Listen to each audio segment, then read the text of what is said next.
Yeah. Get money, baby. Lone Star. Mile, get it, dog. Yeah. This is how we do this shit right here. I'm on my PG shit. I'm on my county shit. I'm on that pistol grip city. Go. Look. Lone Star representing PG. Chop dimes in PG. Wrote my rhymes for PG. Fuck around, get your face blown, bleeding in the streets. If you talk it, then you walk it. We don't fake in PG. 24 Escalades is what we ride in PG. I get high in PG. I reside in PG. You get trapped down my hood. Look, you don't know me. Don't be walking back and forth just like you pussies wanna beef. AKA point gun, get bombed in PG. When the lightning gets to clapping in the skies, that's me. Got some crackers out the burbs with some lean, mean green. 345 to get your ass a quarter pound with cheese. I get bread in PG. I get head in PG. Yeah, it's quiet, but we still dodge feds in PG. 4622, I'm coming straight from Quinn B. Can't forget about my killers out there in DC. And this classic right here was done off the GP. If you ain't up on my level, ho, don't test me. You can call it what you want, but I'm still a don up in this piece. Got my bed when I got my blade. Hit it, chop up all that beef. Time to ride, gotta get my mask, gotta get my gloves, and I grab that heat. And I promise I won't sleep until you bitch niggas are deceased. If you doing dirt, better cover your tracks out here. Or it's gonna have it so your ass can't relax out here. Fake ass IRS trying to run tax out here. But my youngest still serving wet wax out here. Check the squad, cause they running in them packs out here. Guarantee that every one of them be strapped out here. Front if you wanna get laid out on your back out here. Cause it don't take much for them things to clap out shit. You can find them in the green and white lax out here. Mine's flipping cause we gone off them sacks out here. Don't get our paper and them stacks out here. Don't start tell these niggas how we keep it max out here. Oh shit, when you got to fight for your own and you be blown. Cause all you see is broken down home. Sex, drugs and money is setting the tone. So he who is without sin must cast the first stone out. Shit, where you got to play the game rough. Feds, bitches and haters be calling your bluff. Shoot first, or you gon' be the one that gets stuck. Caught slipping in the hood, then you coming out cut. I don't mean to budge in. Please, y'all, pardon me. I done seen bodies fly. You get thrown from your feet. Cannons will toss and turn you like a night of no sleep. I stay on my P's and Q's. I'm sharper than shark's teeth. The one like Jet Li. The beast be unleashed. Lyrical animation. My style be one piece. Constantly elevating my levels out of your reach. You can say that I'm vicious, but never call me a creep. Spirit is very strong, but the body is very weak. The surface resembles joy, though I'm hurting up underneath. Cause everything that I've lost is due to running the streets. So you can gamble away, but I be playing for keeps.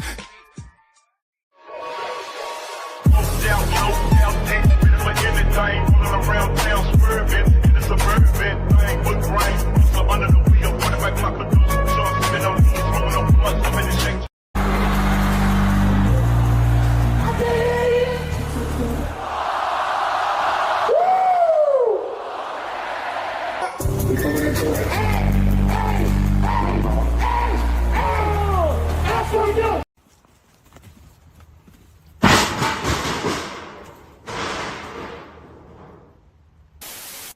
Black Air Force Energy. Are you ready for this? Little nigga, but I'm big hearted. DC, where it all started. Long nights being outside. Got big love for that south side. A lot of dirt get done here. If you don't like us, don't come here. Riding around trying to get money. You don't want it, you a big dummy. Instead of scream for the real niggas, ain't never told, ain't never been. DC just living life, not too far from the president. Couple homies did jail time, they let them off for no evidence. Legal weed in my residence. Hot niggas irrelevant. Light from Northeast, Edgewood, 600 block, catch me up top. Posted up by the bus stop, we don't trust cops, we just bust glocks. I be all in the danger zone like CHV, that's in Uptown. DC stand for don't come, you better go. Chuck Brown, free Lolo with Dust Ball. Rest in peace of Pork and Bando. She get lit just like a candle, Jumbo got it top just like Rambo. DC versus everybody, think shit sweet, then make a move. Come around with that bullshit, you gon' leave quick like Larry. Much respect to the family, man. Salute. Shout out. let's go ahead and get this bad boy kicked off. Let's get this bad boy kicked off. So I got something that I came across. So let me see, how long is this? All right. Yeah, that's a long enough video. That's cool enough, right? So I done came across something on my timeline that I'm like, I do believe that this should be talked about. So let me see something right here. Hold on, y'all. Hold on, what's going on right now? Let me see something. Why isn't... Okay, so hold on. And why all of a sudden... Are you kidding me right now? All right, so I swear it's always something with my life. It's always something. But let me go ahead. Let me just get everything set up. I'm trying to get everything set up here. Let me see something now. Let me just keep going. Oh, there we go. I don't know why I was acting funny for a quick second. So let's just go ahead and rock out. My bad about that. There we go. Let me get my headphones. Man, shout out to the family in the building. Shout out to everybody in the building. Let me turn this up. There we go. Let me put this on like right there. Hold on. All right, there we go. Much respect to the family. All right, y'all. So let's go ahead and get this going. Let's go ahead and get it kicked off. I apologize for the delay. Much respect. Welcome back to another episode of Smitty's Corner. On this episode right here, we're going to be talking about something that absolutely, I'm just going to tell you right now, it kind of like, it blew my high and tripped my mind out at the same time to know that we're this far gone. We are so far gone. And something that has been so simple, something so basic. It's so basic. You know what that is? A man and a woman. And the complications that we have made around a man and a woman, absolutely, it's mind-boggling to me. But it's also, more than anything, extremely disturbing. It's very disturbing. So I want us to go ahead. We're going to look at this video, right? We're going to go ahead. We're going to get into it. I'm telling you right now. I see you, fam. Good luck. Yep. I see you. Yeah, stick around for this one. God damn it, Jim. Because I'm confused. And I ain't even gonna hold us. Because I'm gonna be real with you. Like, once this video starts, if you're anything close to halfway normal, you're gonna be just as confused as I am. But hopefully, maybe in some form or fashion, we can make sense of this bullshit. So let's go ahead and let's pull this up. Y'all ready? Let's go ahead and pull this up. Now, let's read the title. What does it say? It says, I'm a guy. Man, when I thought that men hit the lowest point, I thought that we hit the lowest point in our lives when I heard dudes get online and openly admit that they love to get, you know what I'm saying, they cheeks ate. They love to have the groceries packed and unpacked. I thought that was the extent. I was saying to myself, we can't get no lower. We can't have no lower of a standard of how society sees what is a man. What is a man? What is it? But with that being said, I digress. My mic is muted. The time right now is 6:20 p.m. East Coast Standard Time. And I thank you all so much for tuning in. All right, let's go ahead and rock out. I'm going to get to the comments in a moment. I just want to go ahead and get this bad boy kicked off because I'm lost. I am a guy. I'm a guy. I'm a guy. I'm a boy. I am a guy. I'm a guy. And I'm a girl. Did you hear that? Let's do that again. Nah, real talk. I need you to listen to the voices that was incorporated to everything that says what it says right there, right? All the voices that are incorporated. Let's do this again. Let's do it again. I am a guy. I'm a guy. I'm a guy. I'm a boy. You didn't hear a chick in there that said I'm a guy? I am a guy. I'm a guy. I'm a guy. I'm a boy. I am a guy. I'm a guy. And I'm a girl.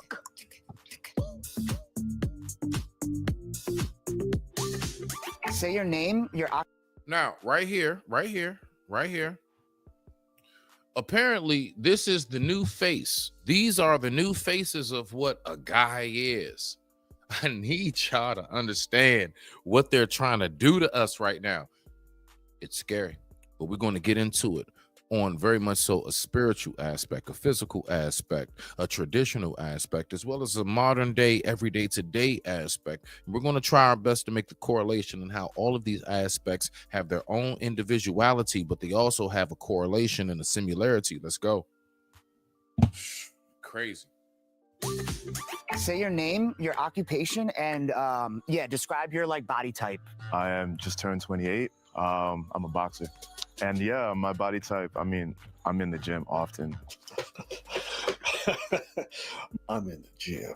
That don't mean shit. What's your body type? I'm In the gym. That don't mean shit. And of course, as always, shout out to Abba and Preach. Y'all make sure y'all go over there and subscribe. Show them some love. Fair use, fair use, fair use. Let's go. Jam. 8, 16. You're 16? Yeah, I'm 16. I think I'm the youngest here for sure. Yeah, definitely. My name's Tyler. I'm 27. I'm a fitness influencer, so I look like an action figure, I guess. I love a humble man. Now, I want us to all pay attention to the little white woman that looks like Laura Croft over there. I want us to all pay attention to her. And I want you to tell me what the fuck is going on with Shorty Voice. I appreciate you, first. Like, I mean, you know, I know about like chicks like a Raw Digger. You know what I'm saying? Like, you know, she got Raw Digger beat. She got Raw Digger sounding like Minnie Rippleton. Okay. Yes. He said an action figure. I have heard people compliment themselves. I've never been like, man, I'm a chiseled statue. I'm 32. I'm about 5'8", 5'7", and I am an urban planner. Okay, here it comes. Wait for it. That sounds like something like really humanitarian. Like, I feel like that's something like a girl would do. You a bitch? I sounded like that. He said, yo, Sounds that, like that that. sounded really caring. That's something women. Ain't no dude out here planting trees, making sure people live. Yeah, that sounds like bitch behavior. And listen, see, the thing is, I'm gonna tell you right now, when it comes to like a man, manly men, not near one individual up there is any form of a representation of that. I want to make sure I say that and make that part clear. Let's listen. I want you to pay attention to the little small Laura Craft in the corner. Somebody explain this shit to me. That's what it sounded like. What a weird thing to judge someone on. My name is Caleb. I'm 21. Body type, What the fuck was that? I'm sorry. What was that? What was that? What the hell was that? I'm not a big guy. I'm like 5'7". Always wear like platform shoes to kind of compensate for that. Honestly, I just wanted to get. What is happening right now? What is happening right now? I'm not understanding this. What is happening? You wanted to pretend to be a man, and you said you wear platform shoes to compensate? Wells Fargo has donated over $2 billion to Now, what this experiment consists of, all right, as we get through this little commercial break, what the experiment basically consists of is, while being blindfolded, can you really tell the attributes and what guys are into? If you can't see the person, can you get a correlation of what? Hold on 1 sec. Boom, there we go. Can you get a correlation or a feel of what these guys consist of? All right, so that's what the video is about. Now let's shit, man. I'm just gonna let you know right now. This is why I said there is a traditional, there is a modern, as well as there is a biblical sense of what men consist of, because most people would consider the biblical sense of it more so of a, I don't know, I guess you could say caveman, like, you know, beat you over the head with a club and drag you home. But let's go ahead and get back to it. I digress. My mic is muted. The time right now is 6:25 p.m. East Coast Standard Time. And I thank everybody so much for just taking the time and tuning in. Thank you so much for being here. Respect to you. That's all we ask for. It's a horrible mall. Even humanitarian is suspicious. It's like, wow, I'm humanitarian, but you a bitch. Yeah, look out here wearing platforms. That's weird. Honestly, I just wanted to get past the first round. I was kind of banking on the fact that I heard other voices out there. Man, shout out to Sir Shepherd, man. He know why I call him that, man. Sir Shepherd, man, because this dude right here definitely speaks in a tone and a mannerism of what leadership sounds like in men, right? And I appreciate you, my brother, and I always appreciate your content and when you get to talking when I got the time to tune in. Y'all make sure y'all go over there and subscribe to Sheep Stay Sleep. That's right, Sheep Stay Sleep TV, just like I was typed in. Show our brother some love. They may not like you, black man, but I love us. I'll tell you that much. Let's keep on rocking out. This shit is weird. Being a little higher than mine. Who thinks who's a chick? I think the second person is a chick, 110%. The first one, you strike me as a chick that with the platform shoes thing, but the second one is a chick in my. Yeah, they already got this dude. All right. I'm gonna give it to him. Okay, so he done peaked. Now, mind you, that is a real woman. That's a real woman, but she's trying to convince these guys mixed in with some more than meets the eyes. She, you know, so they got them mixed in and they're trying to see who can really identify how a man operates, the things we talk about and everything else. This shit is weird. Yo, Mr. Action Figure is taking the lead. Listen, great. Captain America said, I'm toxic and I don't give a fuck. Listen. You and you, listen. chicks. Number 1 and 2, girls. Yeah, this is gonna be the shortest episode, I think. That scared me because I was expecting people to just think that I'm some chill dude. No, not at all. Not at all. Because there's certain things we talk about. Like, for example, if we say, so what's your favorite movie? And I'll bust out, I'm like, Stella Got a Groove Back. No, that's not how we rocking. Let's get it. Oh, and you don't even talk like a dude. Some chill dudes, like you don't even talk like a dude. Even when you said, "Hey," did you see that? Even when you said "chill like a dude," you went like this, like it's some shit that guys do. No, yo, I'm it's so just, chill. I'm just a chill. This is the face women make whenever they try to imitate a dude who's like a bit dumb but trying to be cool. Yeah. You know. I'm here with the boys, and we're here to hang out and chill, drink. That's because everything has to be over exaggerated. Like somehow or another, you got to over exaggerate your position in trying to establish that you're one of the guys. And nah, man, this is truly one of the most secluded members only jackets clubs that you can think of, along with the sisterhood. In its true form, at least it should be, because I don't know, the sisterhood seem to have let all kind of like other oppositions into their circle.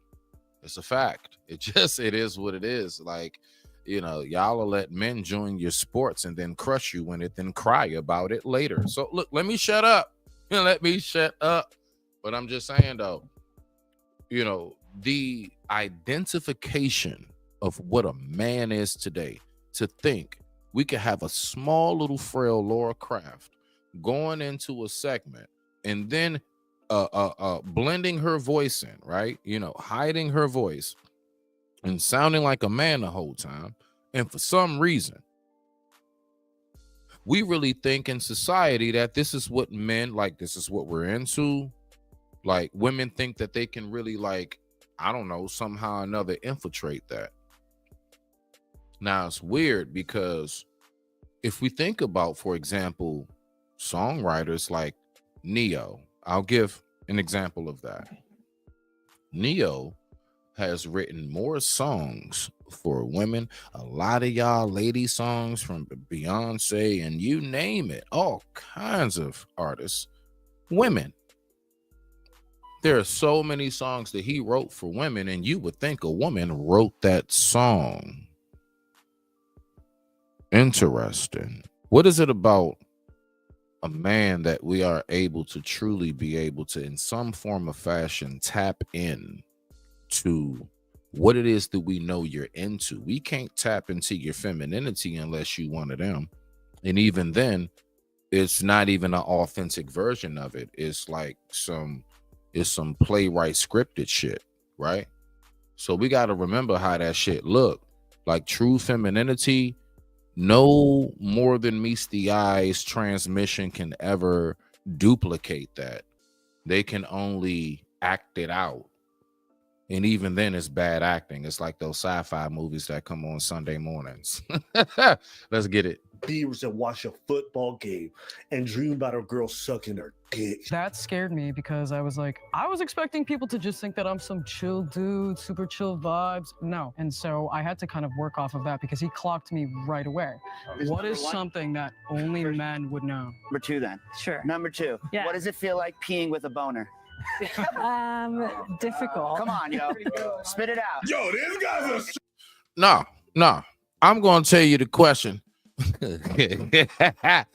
Not even just that. Men know what it's like. Now, I'm going there, okay? I'm going there. I'm going to say it, and we're going to be adults, and we're going to be as appropriate as possible. And I know it's some dudes that know what I'm talking about. You know what's a pain in the ass as a man when it comes to in the middle of the night having to get up and pee? When you want a rock hard boner. I just said it. Just like that. Yep, we're going to be adults. You want to know why? Because we can't aim down. And it's a bitch. It's a bitch. I'm trying to tell you right now. It ain't about peeing with a boner. It's that in the middle of the night, 2:30, 3 o'clock in the morning, my shit is all the way on Statue of Liberty. We raised up with the flame. And I gotta try to aim into this circle now. This circle / oval. I gotta try to aim that shit. And it usually don't work out too good. Anyway, let's go. straight bully. Yeah. Hey, what does it feel like to have a boner and piss hat? Yeah. Huh? Huh? Huh? Yeah. Or you just know what it feels like to have a boner in your mouth. Like, that's what It's difficult. Whoa. I didn't say it. They did. I do not approve that message. Let's go. Difficult. That's a chick. 110%. I've never had a boner, unfortunately, and I've never had to pee with one. So I was sitting there like, perhaps it feels really awesome and cool to pee with a boner, but then apparently I was wrong.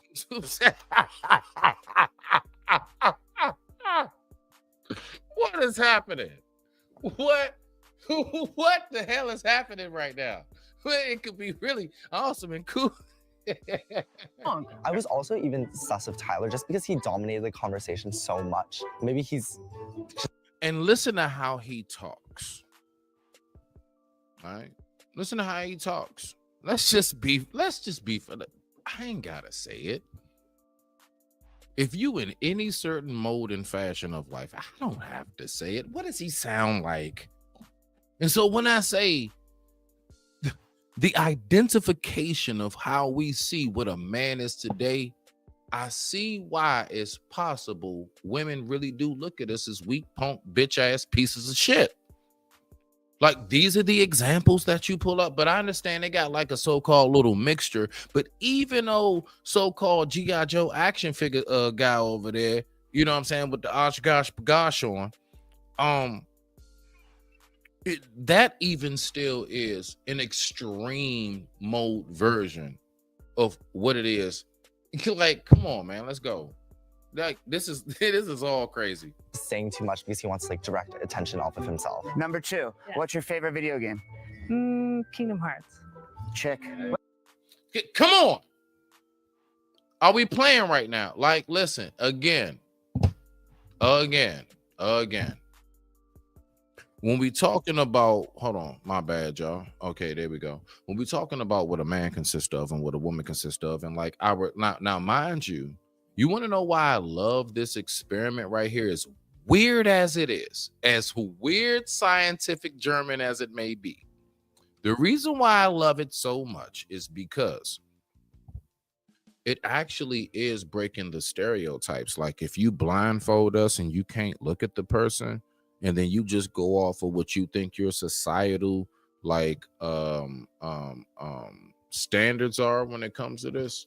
If you going off what society has implicated into your mind as far as like, no, yeah, men and women we're just the same. But I'm gonna tell you right now, you want to know one thing that I love so much about my lady? She's not like me. I'm gonna say that again. I love the fact that my lady is so much not like me. The last thing I was looking for when looking for someone to attempt to share my life with was somebody just like me. I wasn't looking for that. I wasn't looking for somebody to tell me exactly what it is that I think all the time. Then I can never bounce off of your thoughts and vice versa.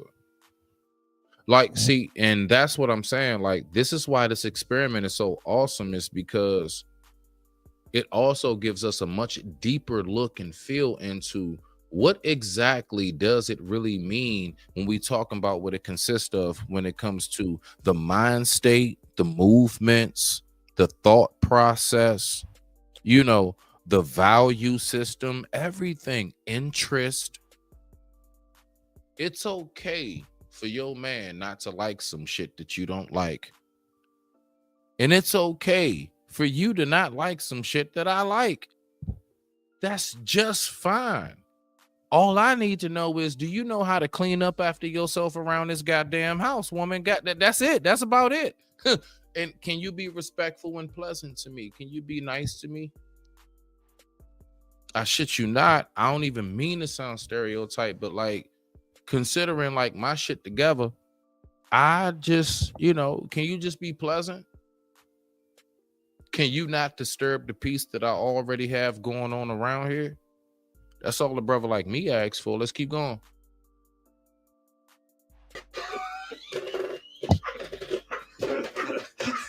I didn't know that wasn't a very manly game, but it's like one of my favorites. Now, mind you, I'm not trying to assume. Okay, so golly, man, Joseph Guy. Now, we all know that society says that we have to acknowledge pronouns. Okay, so it says guy. Fellas, do you see a man in that face? I'm going to start it over when Joseph, the guy, starts talking. We all at the bar. We all playing dominoes and spades. You know what I'm saying? Cornhole. We shooting hoops. Whatever it is, you know what we do, right? We around a campfire, nigga. And Joseph walks up and starts talking. What's your thoughts when you hear this voice and you see that face?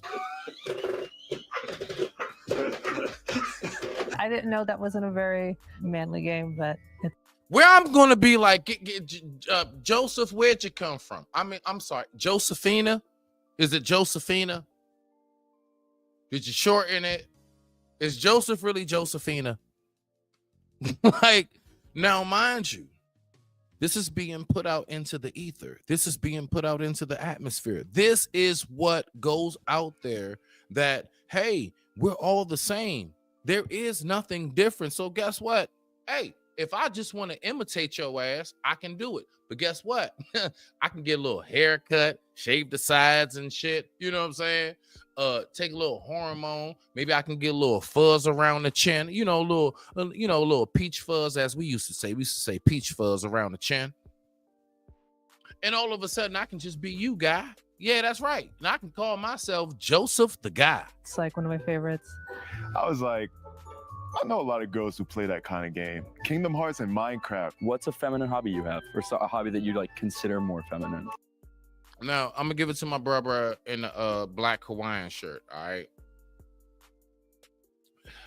He seems like, honestly, just like a typical guy that maybe most sisters, I'm talking about my sister because I only talk about my own for the most part. He's just the guy that most sisters would look at as he has a great career and he's just the square. You know what I mean? He seems like just like a typical guy that, like, he likes to do his thing and he has this awkward little personal way of doing it. And bless his heart. Let's go. I would say meditation and yoga. It helps me stay focused on things like when I get stressed out. I'd say probably art. What? Now listen, watch this right there. I want us, because I'm gonna actually bump all that. I want to answer that question right along with him. Watch this. I would say meditation. Now they asked him, what would you say is a feminine activity that you do? Right? I'm gonna tell y'all something that I do, and I dare somebody ever tell me that it's feminine. I love the garden. I love gardening, right? I love to cultivate the land. Now, you know what I also notice? Men are known to be farmers. So I like to plant flowers, plants. Yeah, depending on what the season is, all of that. Yep. I love to do that. Is that feminine? No. He said meditation. He said meditation and yoga. So let's just take it from a basic form of what yoga consists of. That's stretching.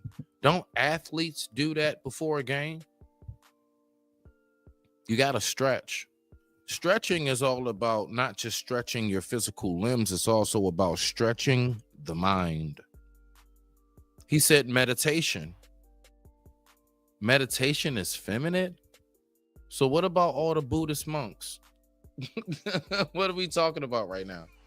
Like, I want us to recognize how much when we get a certain category of men to come up and speak on behalf of men, and then people listen to this, how offset we could think what men really like. So y'all look at meditation as a woman thing. Why is meditation a woman thing? I thought all the greatest of martial artists, you think Bruce Lee didn't meditate? What are we talking about?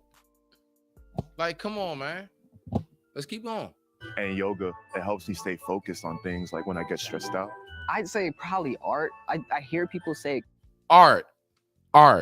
He just described art.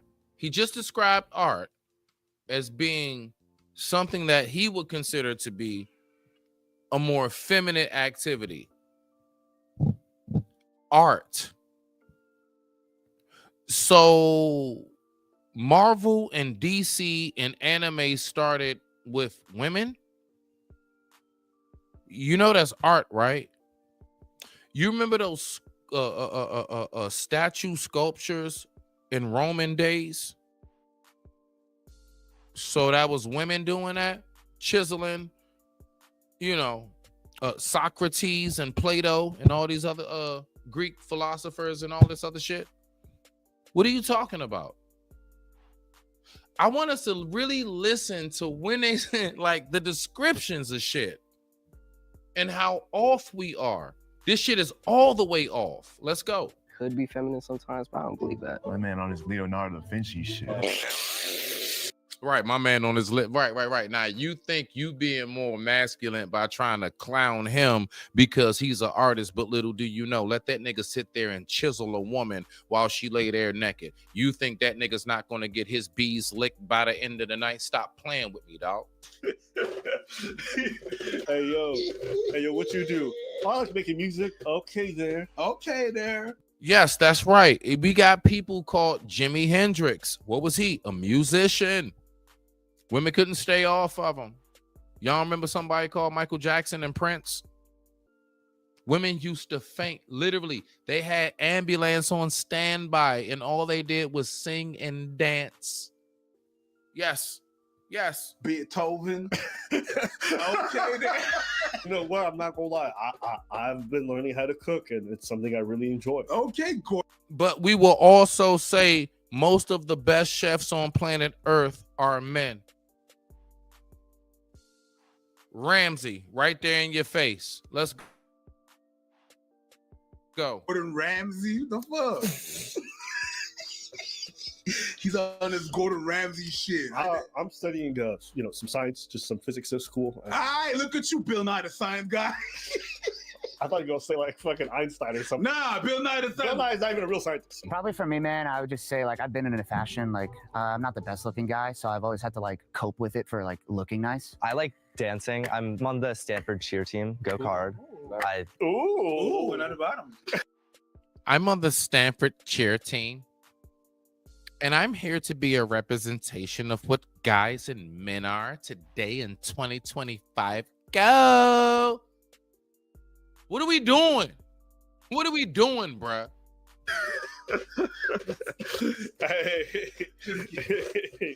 He was really into that whole cheer stuff. Ooh, were you gay too? Okay, big step over. There you go. I've been misgendered on the phone, to my face, so many different circumstances. I was like, okay, this is just another situation like that. Hold the hell up. Hold the I'm sorry. Whoa. Hold on, because I might have to pause my... What do you want to do tonight? The same thing we do every night, Pinky. Try to take over the world. I had no clue. Are you serious?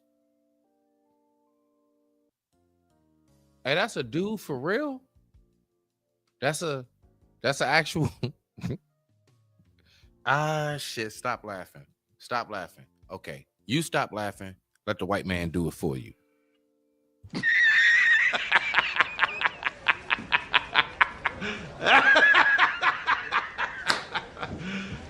You serious? Okay. I'm so sorry for voting him out, but also I kind of had to use him as a stepping stool to get to the second round. I want to finish the feminine hobbies. Sure. Yeah. I personally write poetry. It's something I did ever since I was with my last girlfriend. Just kind of, I don't know, like it since English class. Makes me feel happy, contextualizes where I am in the world. I actually did. So, all forms of writers, right? From a Shakespeare to a Langston Hughes to all kinds of people. All right, so now we're going to also put poetry into you see what I'm saying? How we're not like these categories aren't even you know what I would put more so into that category? I don't know, something like child upbringing. That literally, by definition, I mean not by definition, by historical records, that's something that has always been from the animal kingdom for the most part, right? All the way down to humans. Let's go. But don't sleep. There are a lot of animals in the animal kingdom that awesome dads. I got videos about it. Let's go. It's two. I don't like to perceive it as feminine because I go to a liberal arts school where it's kind of popular to do that, but I just started doing it this last year. It gives me a space to just kind of let loose, I guess, because I'm in a frat, so it's a little awkward for me sometimes. At IHG Hotels and Resorts, you can guest how you guest. Explore the neighborhood or live like a local without leaving your Hotel Indigo. Unplug for the day or plunge into a long weekend at a Holiday Inn. Take on Miami, Mexico City, Minneapolis, or any Holiday Inn Express destination. Choose from 20 IHG hotel brands and earn points for free nights with IHG One Rewards. Trying too hard. Yeah. What frat are you in? Delta. All right, yo, vote that dude off, chick or slash dude, and then end the game after that. You didn't get into the frat, did you? Vote You him didn't or get a her bid? You didn't get a bid, did you? Trust me, I don't need to get into a frat. You're mad. Yo, shout out to Tyler. Toxic, but he ain't wrong. He ain't wrong. He literally zoned in on her. He said, end the game, too. I rock with that. And I understand, because I've never seen one frat dude mess up his three letters. Yeah. Never. Just ooh, you better say that shit with your chest. Okay, Tyler. Tyler, please, just calm down. Just calm down. Just. Now, what do y'all think that is? Is that a he or a she? Or is it just simply a they? I don't know. I don't know. Too much. Can people lie about their age? Why do you want to lie about your age? I don't know. The 16-year-old. I vote you all the way to the Stay right. mad. Out. Why are you overcompensating? He said, lady, don't talk to me. Don't. I'm just talking to the dudes right now. Don't talk to me, girl. Yeah, What are some challenges as a guy, would you guys say? People assuming we have the worst intentions. Ooh, I really deeply Are you care. Like 16? I'm a What do romantic. you know? Yeah, I know what you mean. I know what you mean. Yo, Tyler don't give two fucks. Tyler is toxic, but as an old geezer, I kind of understand. What do you know? But to be fair to the 16-year-old, it is still true that even at that age, in some areas, you can still be seen as a threat. But and also, these kids are on TikTok. They're ingesting all this social justice stuff, so they hear about it. Only if you got a gun. If you got a gun and you're 16, yeah, absolutely. You're just as much of a threat as the Punisher himself. But when it comes to actually the decision makings of life, no, you're not a threat, because the fact is you can't even buy alcohol, let alone vote. You're not a threat. There is nothing that you can do in any form of fashion to make any form of like true significant change of anything. Let's just be reminded of that, okay? All right. So unless you're being over the top violent, there ain't no threat that you are. Let's go. They see it. Yeah. Hey, dude, No, I'm you don't know 21. anything I'm yet, 21. brother. Hey, dude, I'm pretty dark. People like, hey, listen, I'll explain later. Yeah, okay, but no, it's genuinely because I just like I'm a romantic guy. Like I really deeply care about people. It kind of means a lot to me, and I think it's kind of sad when people assume like, "Hey, I'll walk you home" means like I want to have sex afterwards. Oh, listen to Chad. I might just kind of want to do the right thing, and so I feel like a lot of men make us all look bad, and I really dislike that. You seem like you'd be a good friend. Thank you. I deeply appreciate that. It's probably the AKA, so you want to go out for margaritas and martinis tonight? dating I know an awesome rave with glow sticks. scene. I've been on dating apps since I turned 18, and they're very discouraging to say the least. I don't get a lot of action from girls, and I feel like there's endless options for women, whereas Nobody who gets no action from girls says it so plainly. There's no pain. There's no suffering. There's nothing. That voice is just faking it. But that's just my opinion. for me, it's just always been a challenge. I feel like no guy. I'm gonna tell you what gives it away for me that that's a woman, even though I would be blindfolded in that moment, is it's the direction in which how whatever's being explained is being explained. Like, for example, dudes that like generally go through, well, you know what, I'm not normally picked like that. It's just like, no matter how it is, it's not a one set like word for word, but it's a certain way in which we do word it. It's a certain way in which we articulate things.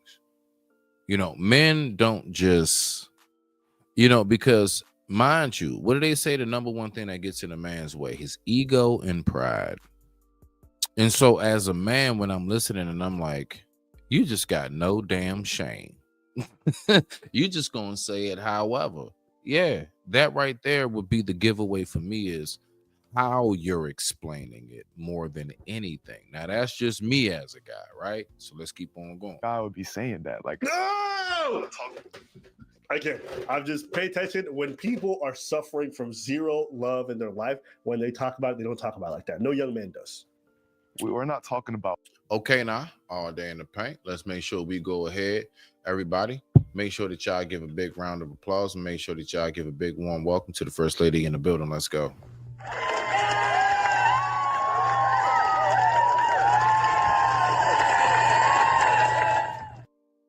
All right, now let's go ahead and get back to the video. With that being said, I digress. My mic is muted. The time right now is 6:55 p.m. East Coast Standard Time, and I thank you all so much for tuning in. Let's go.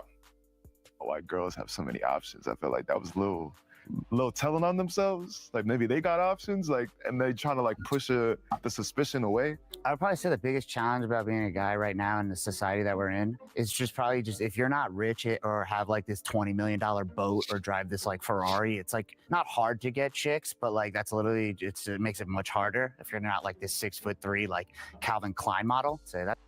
Well, no. Let me go ahead and break down to y'all the like duality of that dynamic. What it is that you have a lot of guys nowadays because of social media and how society is set up. They're just as like non-communicational, like they're just as awkward, like socially awkward as most people are today. And so the guys who actually have it set in their mind, if I don't have this type of gear on, if I don't drive this type of car, if I don't make this type of money, I can't get them. That's because you know you ain't got that mouthpiece. You know, back in the day, it was something called a gift for gab. I shit you not, some of the brokest niggas on planet Earth then got up to the mountaintop just based on a gift for goddamn gab. Real shit. Real shit. It's all about how you work that mouthpiece. I'm not saying nothing, because I'm speaking as a man of tradition does. We used to know how to work that mouthpiece. We used to know how to go ahead and really spit that shit. And when you know how to do that, you can get in anything from like the rooms of like executive buildings and corporations all the way down to a woman's panties. So the dudes that really think in their mind that all I have to do is just get money and drive a certain car, no, that's an asset. You know, the dudes that win for real, the guys who got a good head on their shoulders, they got good mindset as far as thinking, but they also know how to get to the bag. They also stay in the gym. You see? So, you know, my whole point to land it is, it's not just the one or the other. It's like either you have to be a good looking guy with a great body, you know what I'm saying, and you can't get them, or you got to be that guy that has the money and the fame and the clout. Like, nah. You know, the fact is that, you know, if we know how women work, it's a category for every last one of us. Are you the guy that's into comics and gaming? There's a chick for you. Are you the guy that's into like being an outdoorsman and a woodsman and camping, fishing? You know, there's a woman for you. Are you the dude that is into going out to the city a whole lot and you love to be real flossy and, you know, flossing and flashy? It's a chick for you. Are you that real homebody type of guy, that introvert that really don't like to associate with nobody for the most part? There's a chick for you. There is literally, at least for us as men, there's not a category of women. Are you the dude that likes to do like freaky stuff like, hey, babe, it's your birthday, it's my birthday, let's go ahead and invite some company, wink, wink. It's a chick for you. I can't think of a category of woman that a man can't find. So what it all comes back to is that individual man. That man. How do you carry yourself? How much of yourself do you know? How much of yourself have you found? How much of yourself are you still looking for? And are you purpose driven? Let's keep on rocking out. That's pretty much why I'm a TikTok. Cast your ads from Amazon to anywhere. Hold on now. Let's go ahead and do this right here. We're going to go ahead and rock out. And with that being said, After these messages, we'll be right back. Skills around the corner. Walking on the fighting side of me. That don't look like it. It goes down. It don't. It don't go down. Robert, it goes down. No, it don't. It do go down. Oh! Let's go. This dude's been watching that red pill nonsense. Yeah. He said if you don't have a yacht, you're like, you know how many poor dudes is getting laid every single day? Man, shut up. I don't know who's been spreading this talking point about you need to own a yacht, you need to be 6'3". Like, bro, just say you got no game and just end it there. I'm not saying it's not difficult for some people, but like, brother, even if you never ever had a social media account, just you and your physique, you'd be able to get women. Maybe not the women that you've been chasing your whole life, because the only women I know who need a dude who has a yacht are super attractive women. Listen, I've been dusty for like 95% of my life and no money to my name. I didn't have a car. I barely had a place. Your boy was still getting it. Stop. A yacht? 6'3"? Nigga. Dusty 95%. It's like you could pull it off. I don't know how to explain it. You said I look good even though I was dusty? Is it? No. Bruh, listen, can we please cut the bullshit? Let me just say it. Women want it just as much, if not more, than most of us as men. Women have something in them called innate motions. Those innate motions are like even down to you thinking it's just about them wanting to be sexual. No, it's innate for them to want to procreate. You know, just like certain animals, just like, you know, the female species of certain animals would just find themselves just like really like wolfing down food, whether it's an elephant on trees or whether it's a female lion on the meat. They will go ahead and gorge stuff because it's something innate about them that I need to always make sure I keep enough calories and pounds and protein and everything in my body, so in case I impregnate, in case I wound up having a loaf in the oven. So you know what comes with that scientific fact? You will find a lot of times your woman may want to mate, have sex, get it in with you a little bit more than you want to get it in with her all the time, fellas. That's a real thing. I'm telling you right now, I don't know nail one relationship I've ever been in where I wanted it more than her. Listen, more, not just as much, more. I don't know that life. You look dusty when you look dusty, but yeah, you could pull it off. You could. You want to know why? Why? Because I embraced it. Yeah. They can only use it against you if it bothers you. It's that Eminem shit. Y'all better listen to what the first lady talking about on some real right here.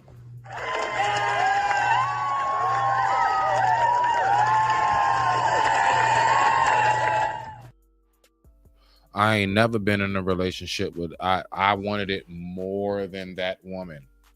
Let's get it, man. Shout out to my man Wody. All day in the paint. What's going on, my G? Yeah, that 8 Mile shit. I am what I am, but there's no doubt that once I start to change, you know what I mean? Things change. It's like, listen, it's not gonna get better than this. Hey, listen, might have been dusty, but it was always clean. I'll say it was, but it's just like, bruh, that coat is patched up. I'm like, I don't care. Oh yeah, you guys don't know what Yo, I was the number of time I was like, oh man, just give it up. Just buy another one. And then this a coat. So hold on, real quick. This is what we're gonna do. This is a rel. Wow. Hold on. 1 second. Shout out to the family. So I also got another clip, right? I wanted to go ahead. I wanted to show that. I don't know what. I don't know. That looked like some Jubilee shit. I don't know. Y'all remember Jubilee was doing all that shit? It looked like that. But I'm gonna go ahead. I got another video I want to pull up.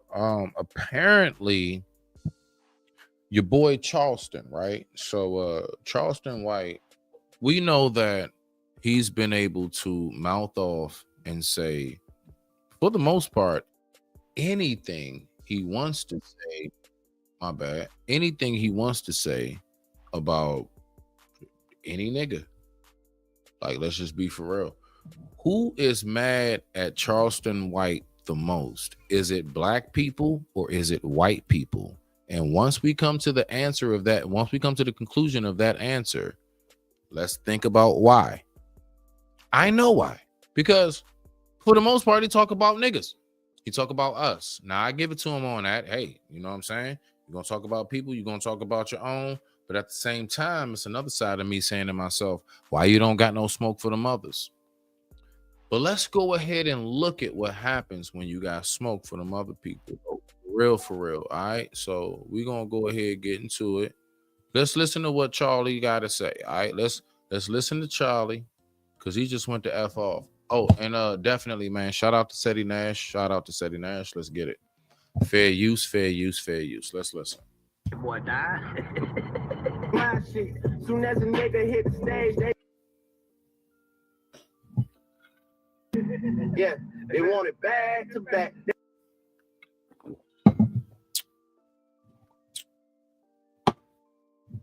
They think I care about a white boy being killed by another white boy. I don't give a fuck about no white boy dying. I don't give a fuck about no Peckerwood getting shot.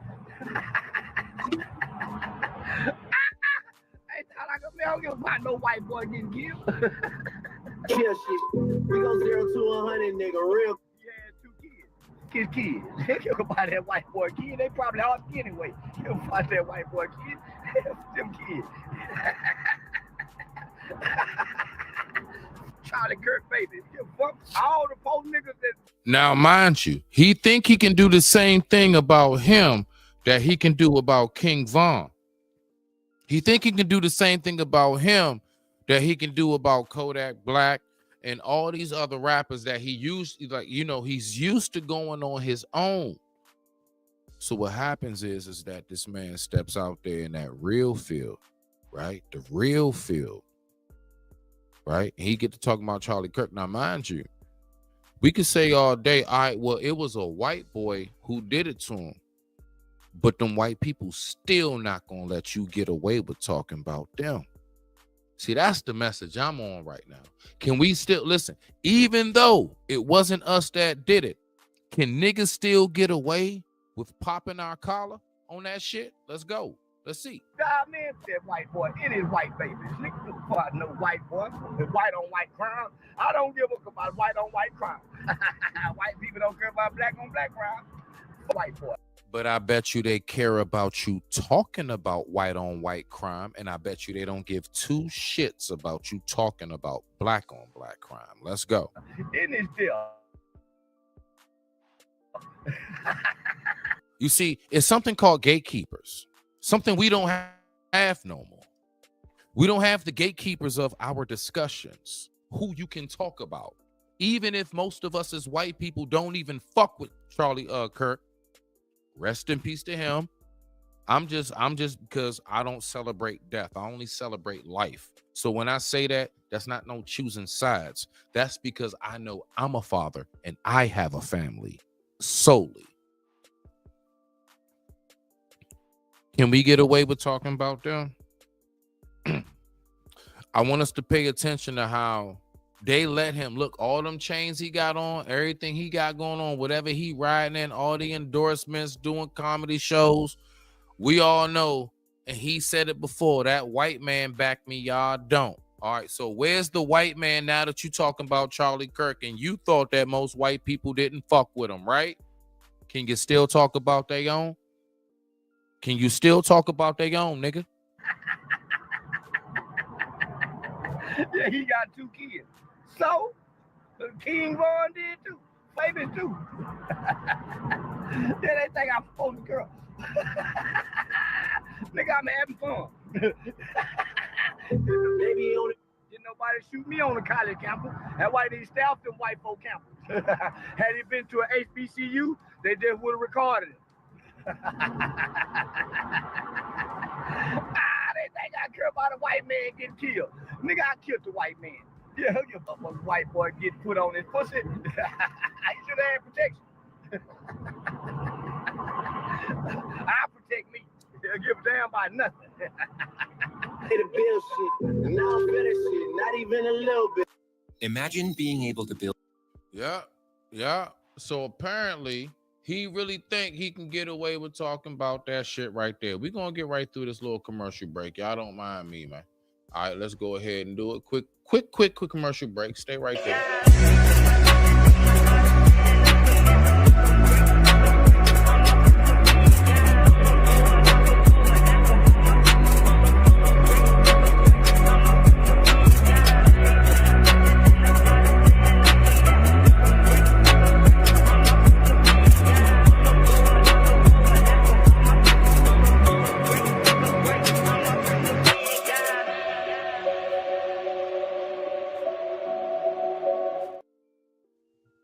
Let's go. I didn't live in them times. But thank you for the compliment. Peckerwood, Charlie Kirk.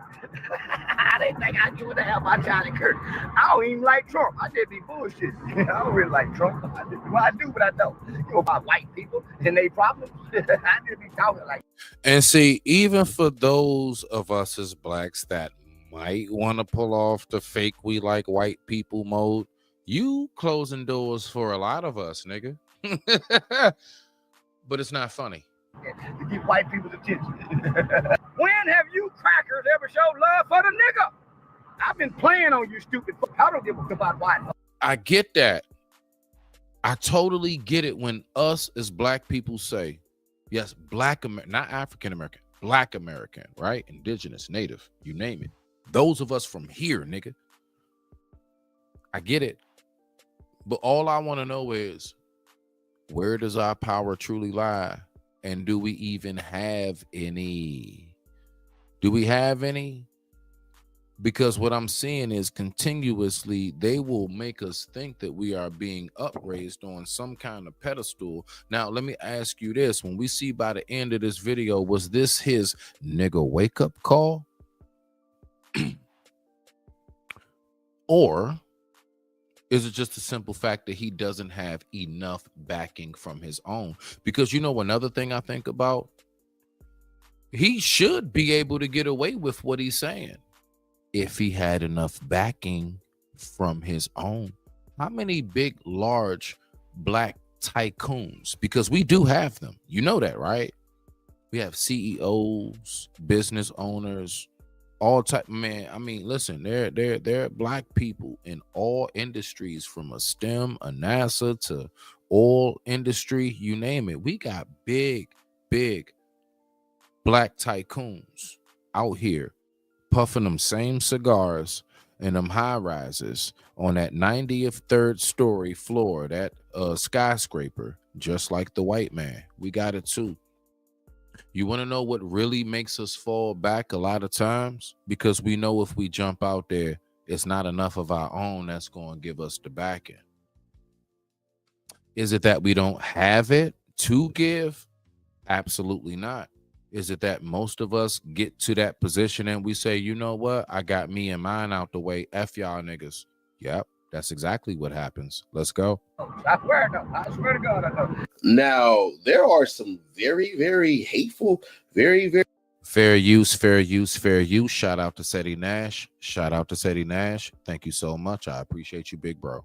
very vicious comments that came after him. So when you see this whole screen get blurred out, I just don't feel like taking the risks associated with even showing what they wrote. But it's all on Twitter. Bro, they done got his DC show canceled. Man, they came for that dude. And I wonder what the Charleston White fans gonna do, because they ain't come to save their savior. Man, take a look here. Charleston White is a racist pile of effing stuff.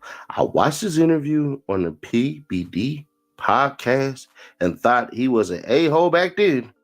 But now seeing his reaction to the mitre of Charlie Kirk makes me 100% positive that he's a piece of stuff worthy of canceling online.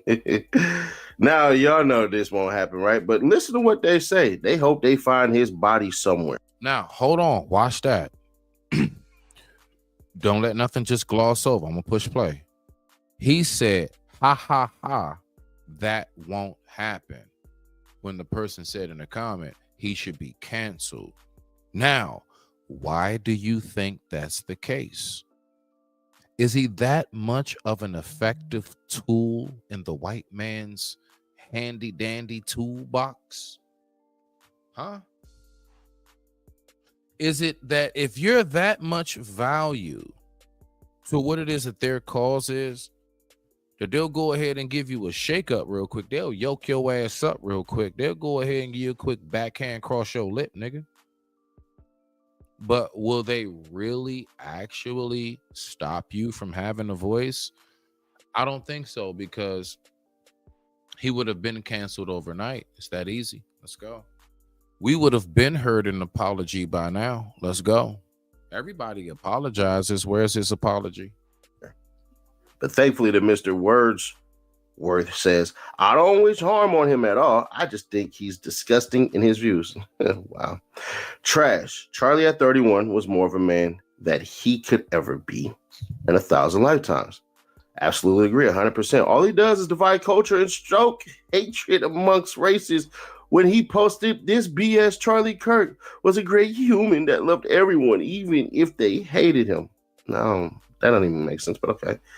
Pulled his end over and beat his butt, unrecognizable, worthless sack of flesh, should be put up in the public square. They say, no, he doesn't deserve violence at all. Well, at least Buddy is still doing it. You know, they're like, bring that MFer. LOL. Absolutely repugnant. He don't give a F about no kids.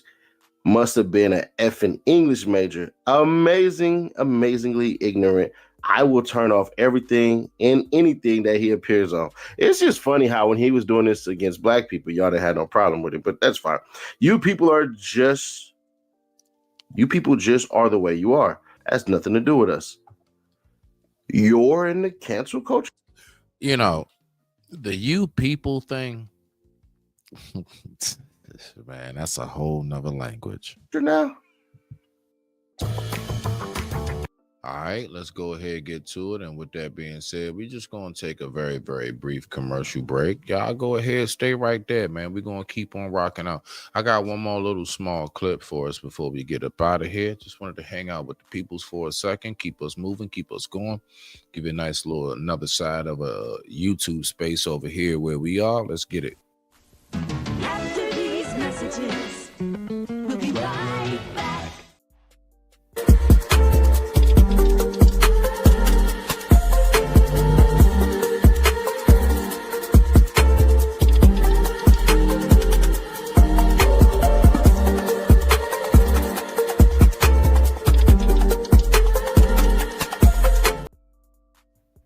Let's go ahead. I appreciate everybody for tuning in. The time right now is 7:17 p.m. East Coast Standard Time, and I thank you all so much for watching. Head monkey.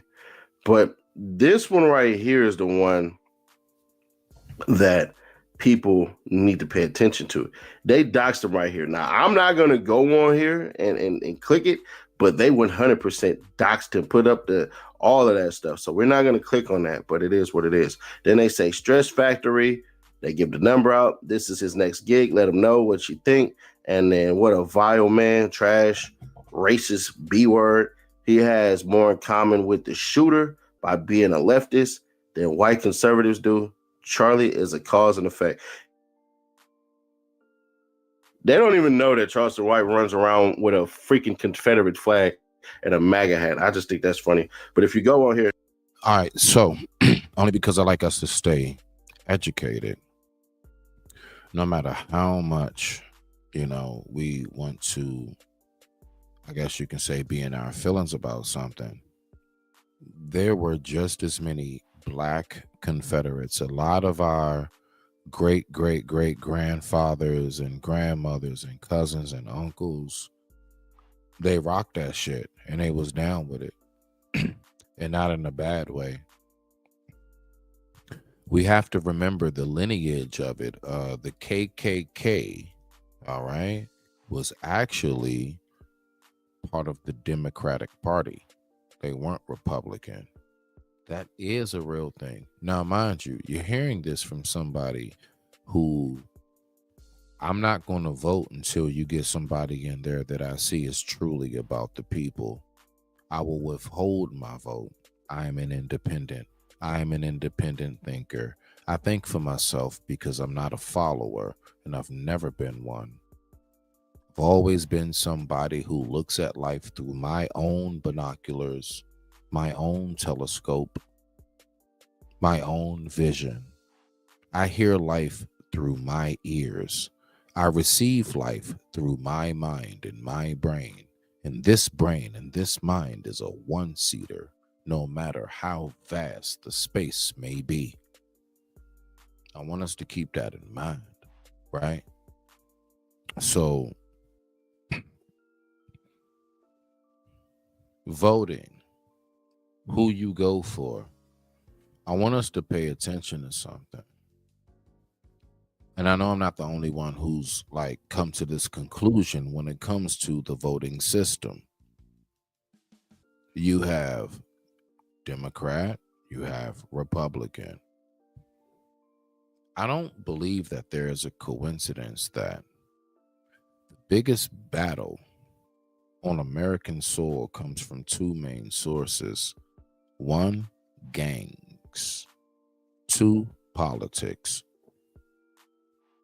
And it's funny because we got something called Bloods and Crips. So on a street level, and everything that they try to demonize, black people want to shoot up folks in gangs and hoods and everything else. But yet, if we take it to the political level, they're red and blue as well. And they fight worse than any gang has because they do something called real life war. All right. You know, gangs initiate, the military drafts. What's the difference? Let me shut up before they shut the live down. They said, no, I'm not going to go that far. Everyone else that likes him can go see him for all I care. I'm just not going to support him or even give him any more of my attention or energy. Right. Let's look a little bit more because this is fun. I don't give a F about no white boy dying, and proceeds to laugh. And we're the ones they're calling racist. I just lost all respect for this monster. This isn't what a normal or American says about their fellow American brother. Color has absolutely nothing to do with this, but to him it does. It's time we disconnect and cancel every single one of these people. Let them come out. He made the same jokes about black men. Y'all thought it was funny. Then he said right here, y'all loved him. He was talking stuff about his own people. Now he's saying F y'all too. Now he needs to be canceled. It's never a problem until it happens to you. Now, I also recognize that side too. I can't even begin to act like I don't see that side of that. Oh, I damn sure know what the hashtag no dirt. Hashtag no dirt. I know what that feeling is like. When you finally, it's like, yeah. You see what that shit feel like?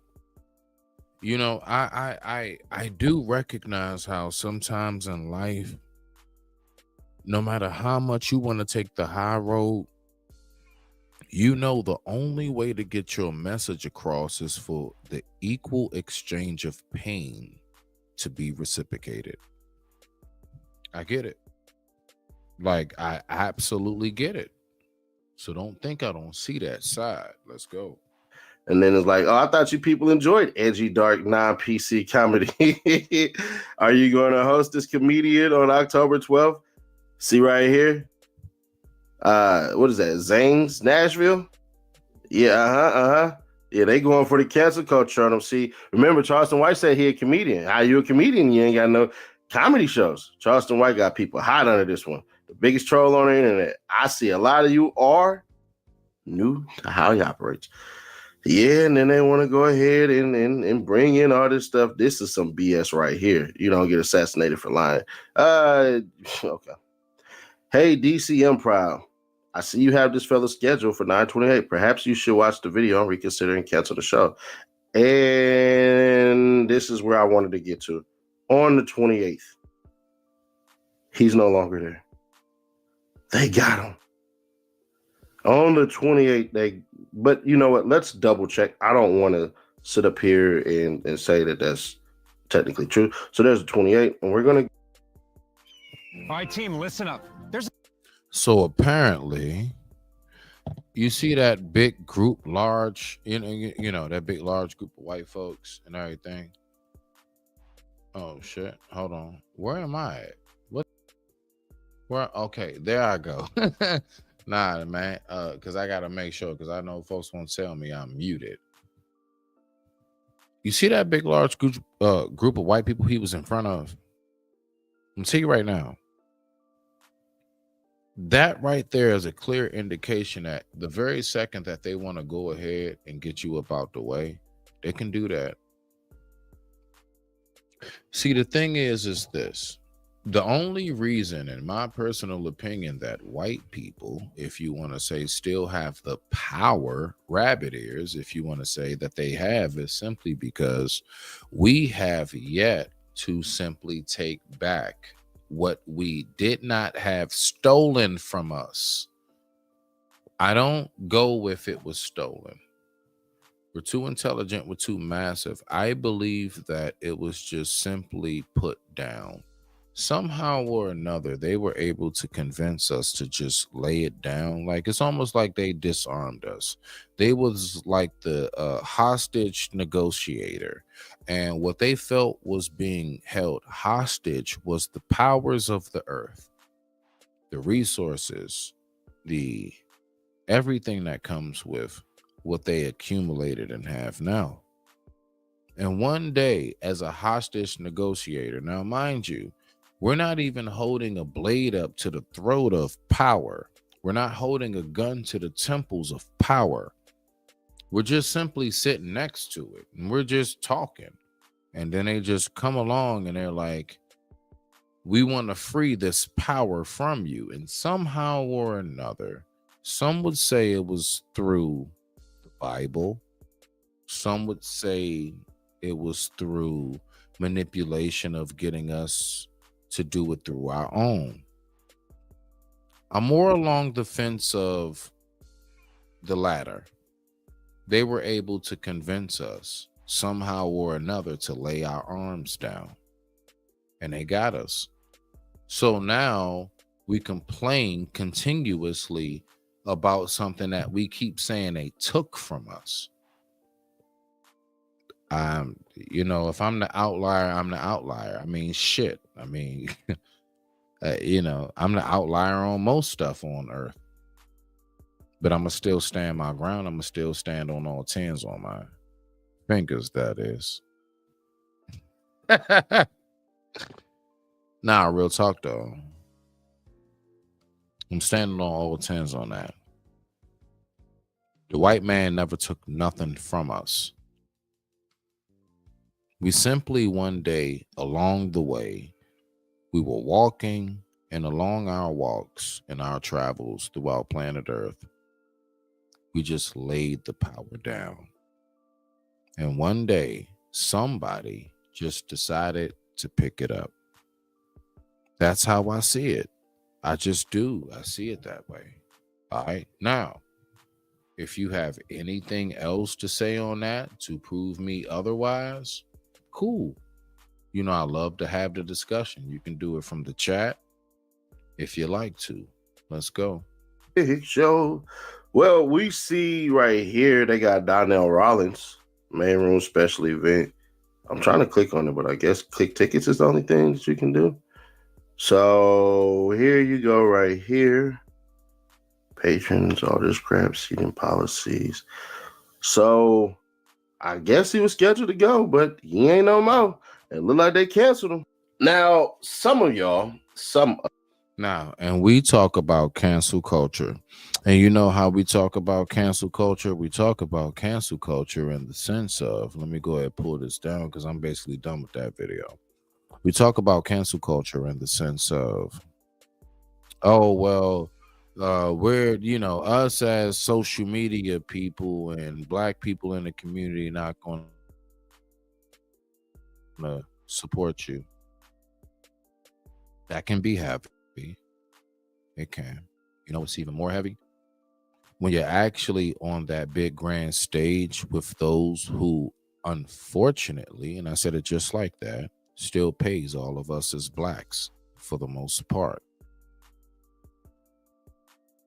And when you have those who pay us for the most part cancel any of us, that's a blow to the community or community, however you want to word it. It's a blow to us whenever we keep on having this cycle of we will be in a position to actually be uplifted and bet we're looking like you're in a position to actually do something to build up us. You're in a position to be a face. You're in a position where, hey, even if you don't bring us along, just don't F up your reputation and your relationships with the big tycoons. So that way, when I come along and others come along right behind you, they don't choose to shut the door in our face because you made such a horrible representation. So even if we was to look at it as, you know what I'm saying? Like the white people got all this, the white people got that. At what point do we actually say to ourselves, you know what, let me stop slamming doors in my own people's face by effing it up by how I conduct myself when I'm around the big cigar smokers? And that's just where I be with it, you see? Now, I think, hold on, let me see something right here. You know, I got one last little clippy clip I want to go ahead and pull up. And on this right here, I don't know. Hold on, wait. I want to make my choice real quick. You know, I do that sometimes. I just randomly do stuff. All right, bet. I'm gonna go right here. All right, so let's just listen to this right here. Okay. Apparently, I've never heard of this chick until recently, and apparently she's a really, really effed up individual. Yeah, apparently this person just be doing the utmost when it comes to relationships. And well, this is primarily a relationship space. So let's go ahead and let's end it off with some good old-fashioned relationship talk. Let's end it off on that note, ladies and gentlemen. You know what I'm saying? Y'all know I always got to bring it back to where it's supposed to be. So I don't know who she is, but I know you know who she is. Y'all know who she is. Shout out to O'Shea Duke Jackson. Shout out. Y'all make sure y'all go subscribe. Shout out to O'Shea. Fair use. Let's listen.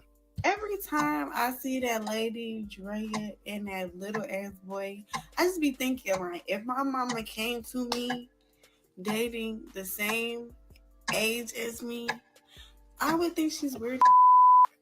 So, ladies, is it acceptable for you to be in your late 30s, early 40s, mid 50s, and be dating a man in his 20s, fresh out of high school? I mean, fresh out of college, fresh into the NBA. All right. Is that acceptable? I want to know, is it acceptable for women to date men? Because look, I'm gonna tell you right now, I got all the smoke in the world for Shannon Sharp. Ladies, do you have the same smoke for her? It's just a question. It's not a come full. When Drea Michelle was first seen with Jalen Green, the world had its opinion. You had the ladies who were on her side.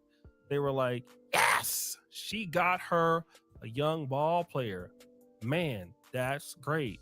And then you had the other side who was saying, listen. No.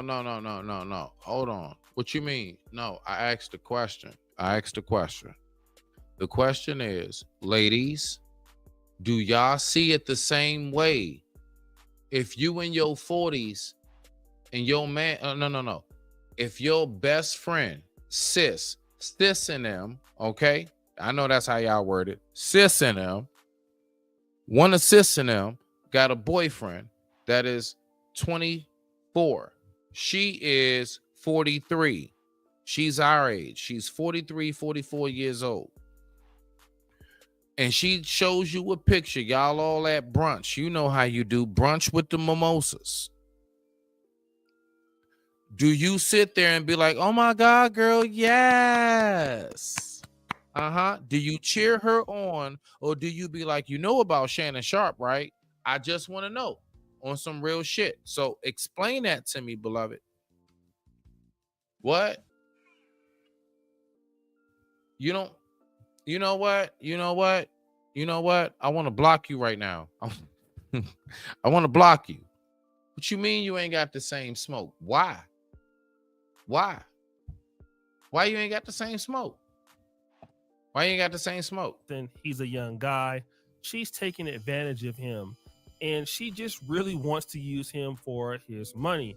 And of course, in the industry, Drea Michelle doesn't have the best reputation. I mean, just Google it. Woo! But it got kind of interesting because she did an interview with The Shade Room, and her comment to this question left a lot to be desired. Do you want any more kids, or are you done? Oh yeah, I want more kids.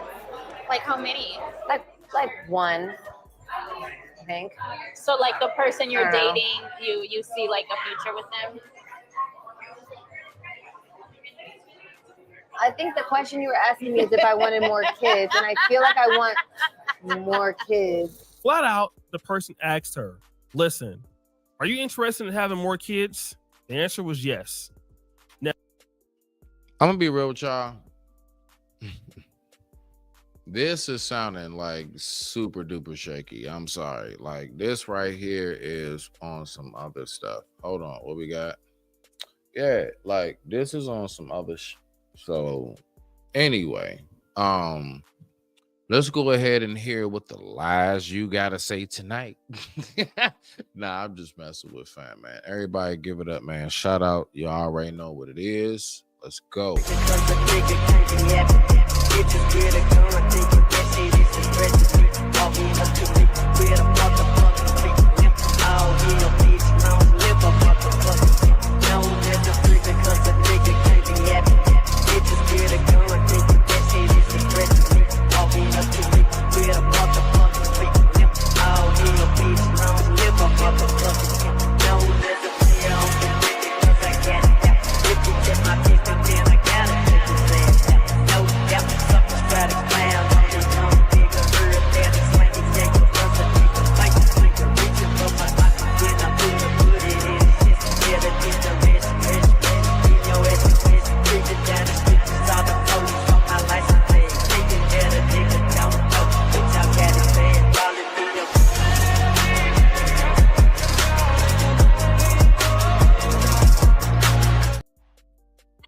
Man, what's up? Hey, how are you? Can you hear me? Yeah, loud and clear, loud and clear. Okay, so I knew that was going to be taken weirdly, so that's why I put the caveat on there. I was going to explain. It was taken weirdly. Go ahead though. What you got for it? So while I don't condone it, right, as being what's best, right, or even necessarily what's right, loosely, right, the reason why I don't have the same amount of smoke for her that I would have for a 50-year-old man dealing with a younger woman is because the dynamics is not the same. It's not. So if we judge it pound for pound, right, what makes a man valuable at 50 is not the exact thing that makes a woman valuable at 50. Right. So he's 20, let's say he's 23. In 10 years, she'll be 60 and he'll be 30. He ain't even yet in the prime of his life for real. But she's 60. So she is well beyond her prime in terms of looks, usefulness, ability to get your legs up, all that at 60. So no, I don't have the same amount of smoke for her. All I would say, and this isn't really smoke, I would say to her, let's suppose a relationship runs 30 years, right? Okay. Do you think he at 30, he's going to want to walk around with a 60-year-old woman on his arm? Like, let's be clear. And that, let's say 38, you think he want a 70-year-old woman on his arm? Do you think the same thing for that woman? You think So she listen, hold on. I just said it's not the same dynamics.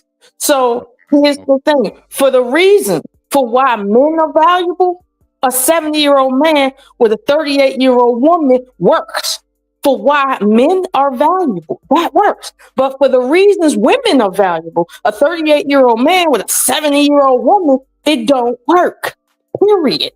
Biologically or socially, it don't work. So no, I don't got the same amount of smoke for her. No, I'm not gonna be up there saying, "Oh, child, get it," because what that really means is, if I say that, what I'm really saying is, "Oh, y'all just fucking for right now." Okay, well, just fuck. 'Cause you ain't about to get shit else off of that little boy, but fuck.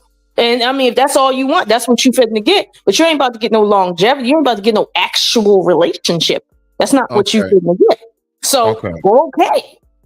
All right. Well, let's just go ahead and take this to the next step since you want to say it that way.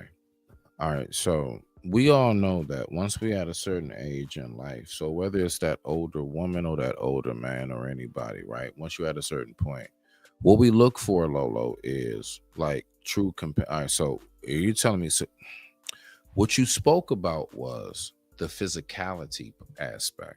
You spoke about that dude still gonna want to have sex. She, titties gonna be sagging. They gonna look like two tennis balls and a pair of stockings. I got you, right? But what I'm saying is that when we talking about compatibility wise, now let's say it was strictly based upon only compatibility and companionship, would you still look at it the same way? I would have to answer that from a general point of view, not from like a individualistic standpoint, because we can never answer relationships on an individual standpoint. Correct. All of it is case by case. So case, not really. I don't necessarily agree with that. I think the major dynamics is what governs relationships. Individual personality types doesn't really govern relationships. But if he's saying, well, I need a companion is someone that you can relate to. 70, 38. That's a relation right there. The only reason why a 70-year-old, in the wisdom of a 70-year-old, relates to a 38-year-old is if something's legitimately wrong with the 70-year-old. Okay. Like, seriously. Now, for the 38-year-old, if you resonate with 70-year-olds, and thus you can resonate maybe with your own and individually up the top, that shows that there might be something exceptional about you per se, to a degree. But then again, the what governs humans is their lust factor, their fear factor. So no man is going to sit and overlook the physicality, one, and then overlook the fact that he can't ever lead a 70-year-old, or overlook the fact that it's nothing that you can gain from it. Like, it's too much overlooking to be going on. And humans, they just too fickle to sit and say, oh, they're gonna push past every single thing in front of them and just do the right thing, and he's never gonna cheat, and she's never gonna say, let's stop. Let's just be real. Come on. Like, I'm just saying, compatibility, no. There's no real compatibility there. How you compatible with somebody with a mental problem? No. Okay. So hold on. So you trying to say, wait. You trying to say for the man it's a mental problem, Lolo, but for the woman it's a compatibility issue? No. Well, let me make it clear so the words won't get me pushed through. Yeah, please. What I am saying is that for the reasons men are valuable, okay, it's not the same reasons why women are valuable. So therefore, when age is a factor, the age affects the relationship differently for men versus for women. Don't get me wrong, it do affect it. For instance, if a man at 70 has ED, right, that's going to play out differently in a relationship than a woman that has, hold on, wait a minute, hold on.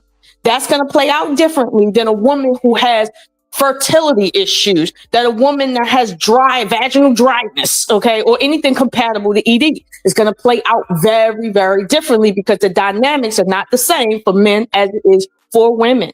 And that is not me trying to be mean and say, hey, nobody can be in a relationship with somebody that they resonate with. But what you're not going to tell me is someone who has lived on this planet for 70 years is relating to someone 25, 30, even 38. You're not going to tell me that because I'm 43. And it's hard for me to relate to people in their 20s. Even in their 30s, I can do it sometimes. Right. But no. What you're not going to do is double my age and tell me, oh, you resonating with the YNs at 70.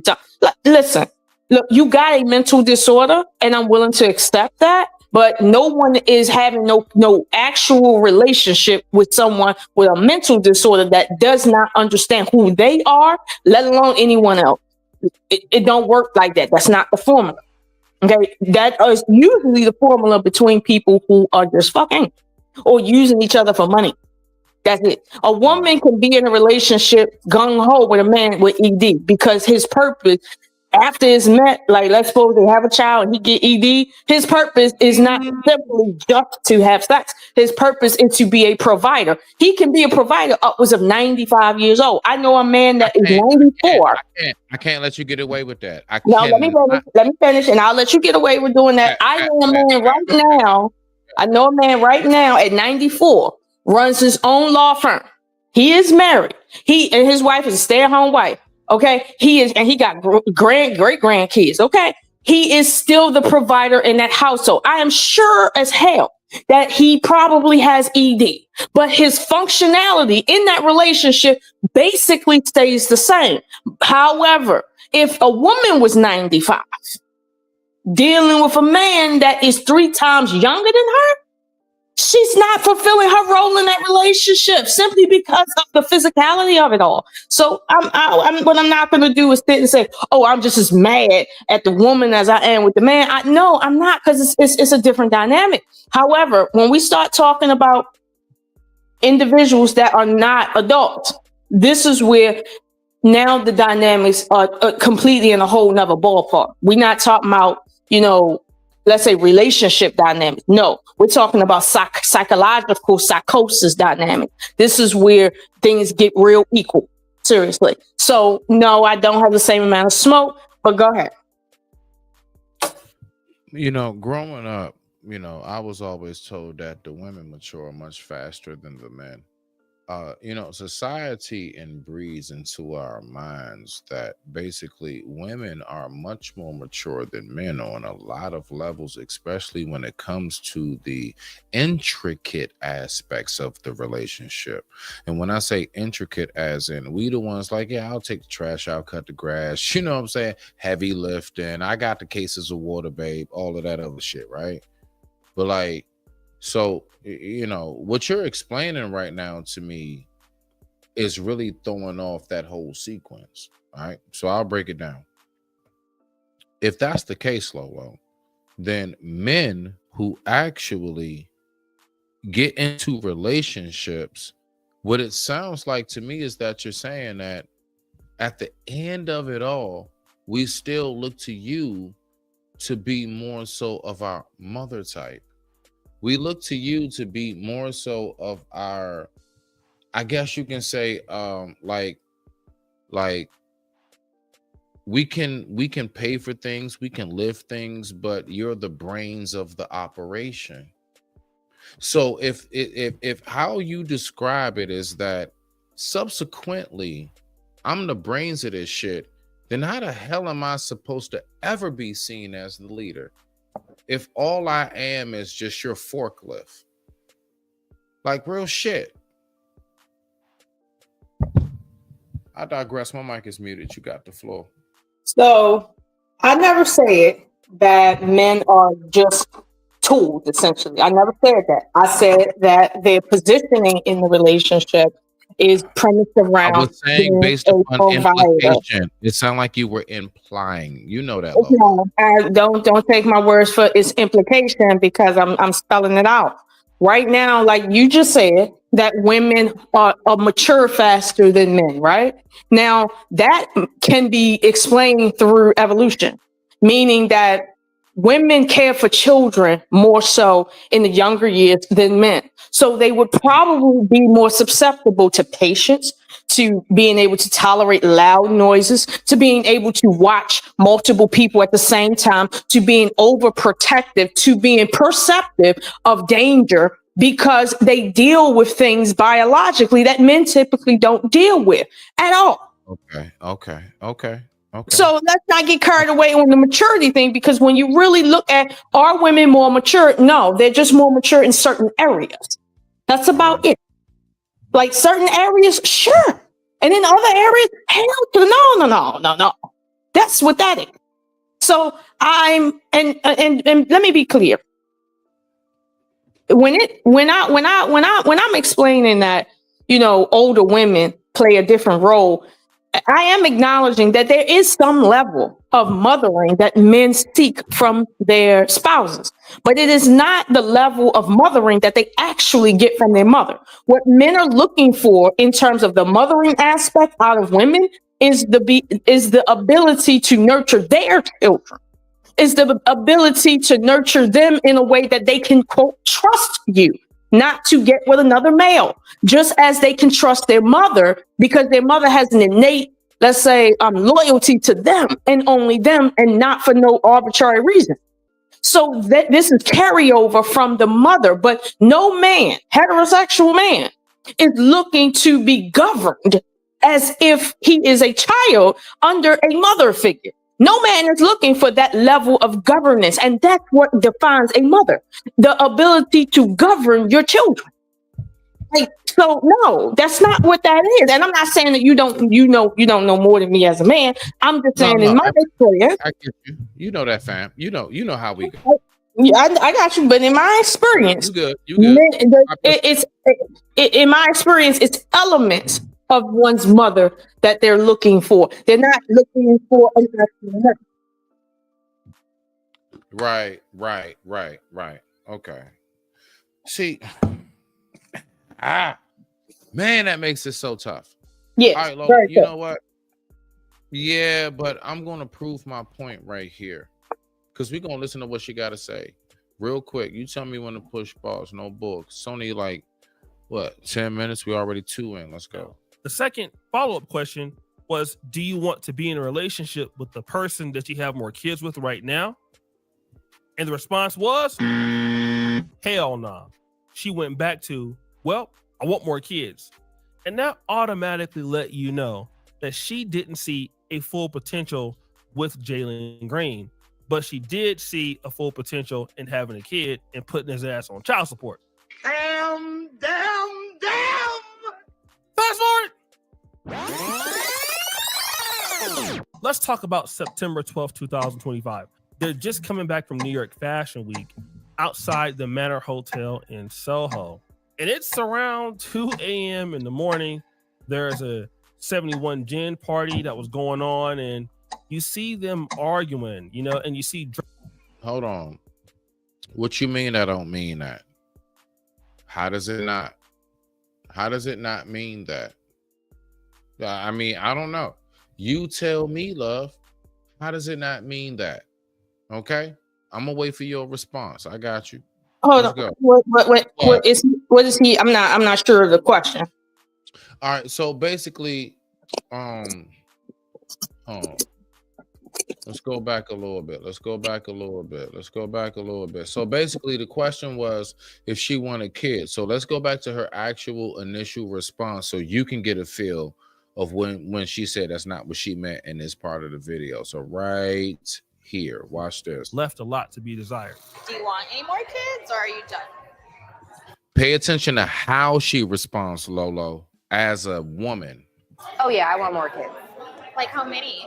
Like one, I think. So like the person you're I don't know. dating, you see like a future with them? I think the question you were asking me is if I wanted more kids. Yeah, Lola. Yeah, that shit right there. That's what. So anyway. So let me address that, right, as a woman.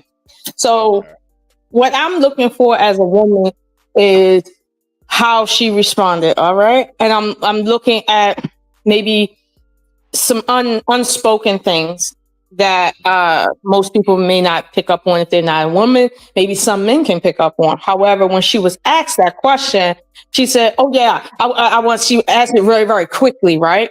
That's not something you just answer quickly. Like, it's just not, because we're talking about whole human beings here. There's a lot to be considered when it comes to a child. You just don't, like when someone tells me, "Do you want more kids?" I don't just say, "Oh yeah. Like, I'm 43. The only reason why she is speaking this way is because what she's saying is, I still want to be viable to a man. And at this age, if I meet a guy that wants kids and I'm not willing to have them, or I can't have them, I got a real big problem. Because right now I'm dealing with fuck niggas that might probably leave me. So I need some card to play. And the only card I have to play is I can still, pay for a new body and I can pump a baby out. Because definitely my personality isn't getting me there. So that's what she's really saying. For me, at 43, I'm going to be honest with whoever asked me and say, "Hey, honestly, I am done having children, but I don't want to say what my life is going to be because I'm not in control. Only God is really in control if I'm, on that kind of time." And I would say, I don't want to disappoint my husband to be. If he wants more children, I don't want to be selfish and say, "Well, no, I'm not having any because I already got some." I'm going to be honest and say, "Listen, this is my reality," which is, no, I don't need more kids. I've already had several children. But if I do have more children, it is out of a sense of duty to my husband and out of a sense of, let's say, reverence to God, that I'm not in control of anything. And when I try to be, I'm saying something greater about God. So that would be an honest answer. But her, on the other hand, she knows she's not really viable as a woman. So she needs a card to play. And this is where we get to talking into what makes a good mother and what don't. She's the baby is just a way to keep her in play when it comes to, everything else that has nothing to do with mothering.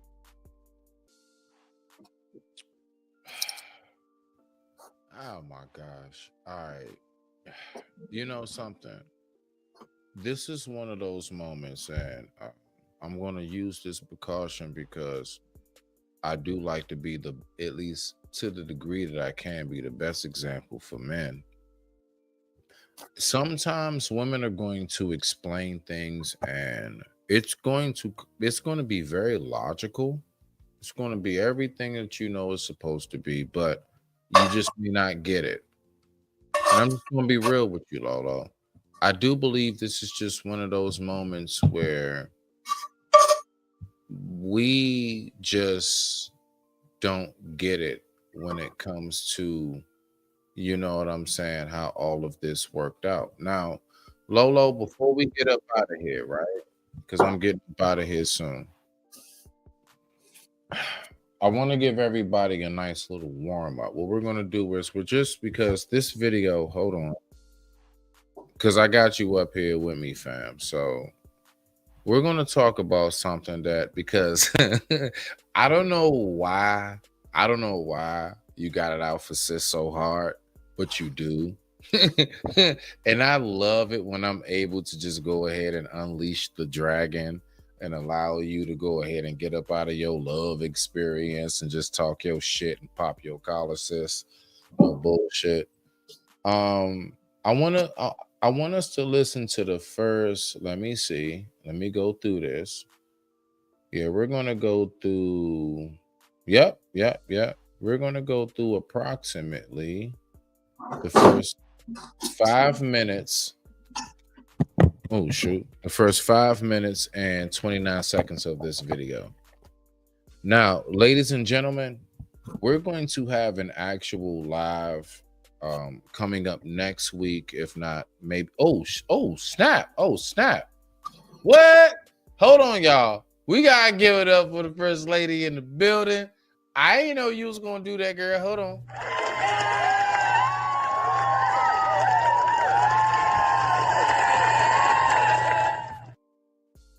Okay, now. What's up, girl? I see you. Hey, can you hear me? Yeah, you nice and clear. Look at your ass up here. Well, you know I don't normally be on stuff like this because this is not my type of thing. But you asked me a question, and you was asking me where I was coming from with that question. My thing is, yeah. as me being a 44-year-old with two kids, I have a 25-year-old and a 21-year-old. Uh-huh. That is a very sensitive subject to just automatically just answer. You know what I'm saying? Like kids with someone is a very, very sensitive subject to me because you're bringing in a life, like she was saying. You're bringing in a life onto this earth with someone that you barely know. You can know somebody for 5 years and still not know them. You know what I'm saying? So she's been through a lot already in her previous relationships with a child. So she's being precautious right now. I don't have any judgment on who should date what and who's mature minded and who's not mature minded. Because as we all know in this world, you can date somebody on your same age bracket and it still won't be compatible or you're still not mentally mature. We teach each other how to love on one another. It can be your upbringing that can teach you more, but when it comes to society now, we have a different bracket of people who are raised differently and have a different mental stability. So I was only just, replying to what you asked me because I couldn't type fast enough and still be typing at the same time. Nah, So. I love it. I love it. Hey. I love it, babe. No bullshit. I love that shit. Okay, girl. I'm glad you up here. Lolo, you want to say anything to that? Honestly, I don't know. Do you? I mean, as women, you know what I'm saying? Because y'all already know how I go. Like, when women speak about women, you know my mode, Lolo. Like, I shut up and listen to what you all have to say about yourself. So I do wholeheartedly agree, and I think at least what we're saying, because we are older, we're not older women, but we're old enough to be able to say, hey, having children is not, like she said, something you just sneeze at like that. And above that, we're looking at subtle cues coming off this woman's response that let us know, okay, there's more going on than just what she talked about. Like, she's just not answering that question. She's trying to create a positive front, but it's coming off inauthentic, which says there should never be a moment where that question is coming off inauthentic at all. But it is. It definitely is coming off inauthentic to her. And I'm be honest with you. I know a lady who was 51 who got pregnant with her boyfriend, and they wasn't expecting that because she was past menopause or whatever the case may be. And it just so happened to happen, but they wasn't looking for it. I can respect someone who's honest about motherhood, who's honest about mothering children in your older years. Okay, like honest about what that means to your relationship. Like, you don't mother children the same way you do in your 30s and in your 20s. Like, it's just a different process. You're in a different place in your life. So with her, again, it is a matter of a woman looking at another woman and saying, okay, I can hear where it's the truth because I'm also a woman, but I can also hear where you're fronting because I'm also a woman too, and I have the same challenges. Exactly. I totally agree. Yeah. I totally agree. Okay. Again, there are going to be some things as a man I'm just not going to be able to totally comprehend, but I do get the sentiment of what it is that you all are speaking about. Love, are you going to stay up here? You know what I'm saying? While we talk about this last little topic, you can just hang out. You ain't got to really say too much. You can tap in when you want. You can just be there. Okay, I'm in the background. All right, baby. All right. So what we're gonna do is, Lolo, you already know. I mean, I've been wanting to get to this, like, real talk. So we're gonna listen to the first 5 minutes and 30 seconds. Let me know when you want me to pause it. All right. This is this your girl right here.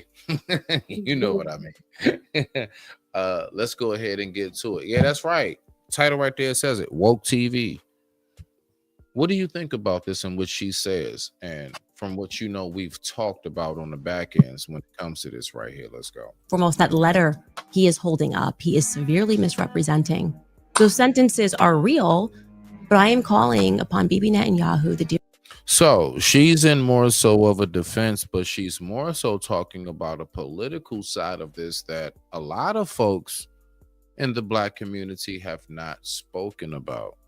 And I just wanted to make this clarification. This is for the audience and those listening. She's talking about a whole nother angle. Everybody else has been talking about the colorful community, Democrats doing it. Her angle is totally different. Now let's listen. You already know the mode, Lolo. Let me know when you want me to pause it. Your friend to Charlie Kirk to publish the letter's entire contents. Like, don't start with just 2 sentences. Publish the entire thing. Publish the entire thing. Publish the entire thing. And there are lies that are being told, and they need to be slapped down right now. There's one person who's been out there acting like he is a widow, you know, just saying the absolute most, tweeting first about what happened to Charlie, following it minute to minute, you know, and doing hits in a foreign country, like making time to do hits on Fox News, 2 of them. Bibi Netanyahu who's fighting, I think, like an 84 front war with everyone, made a lot of time for Charlie Kirk. You would have thought they were the best of friends. As close. I ain't gonna lie. I'm saying it right now. Lolo, I don't know how you can't be on the same page with her on this. I would think that by the time you tell me to push pause, you gonna be like you agree. I'm just guessing, but I could be completely wrong because it is the dragon in the building, y'all. Don't y'all ever forget who you're listening to right now. Y'all getting ready to listen to the descriptions of.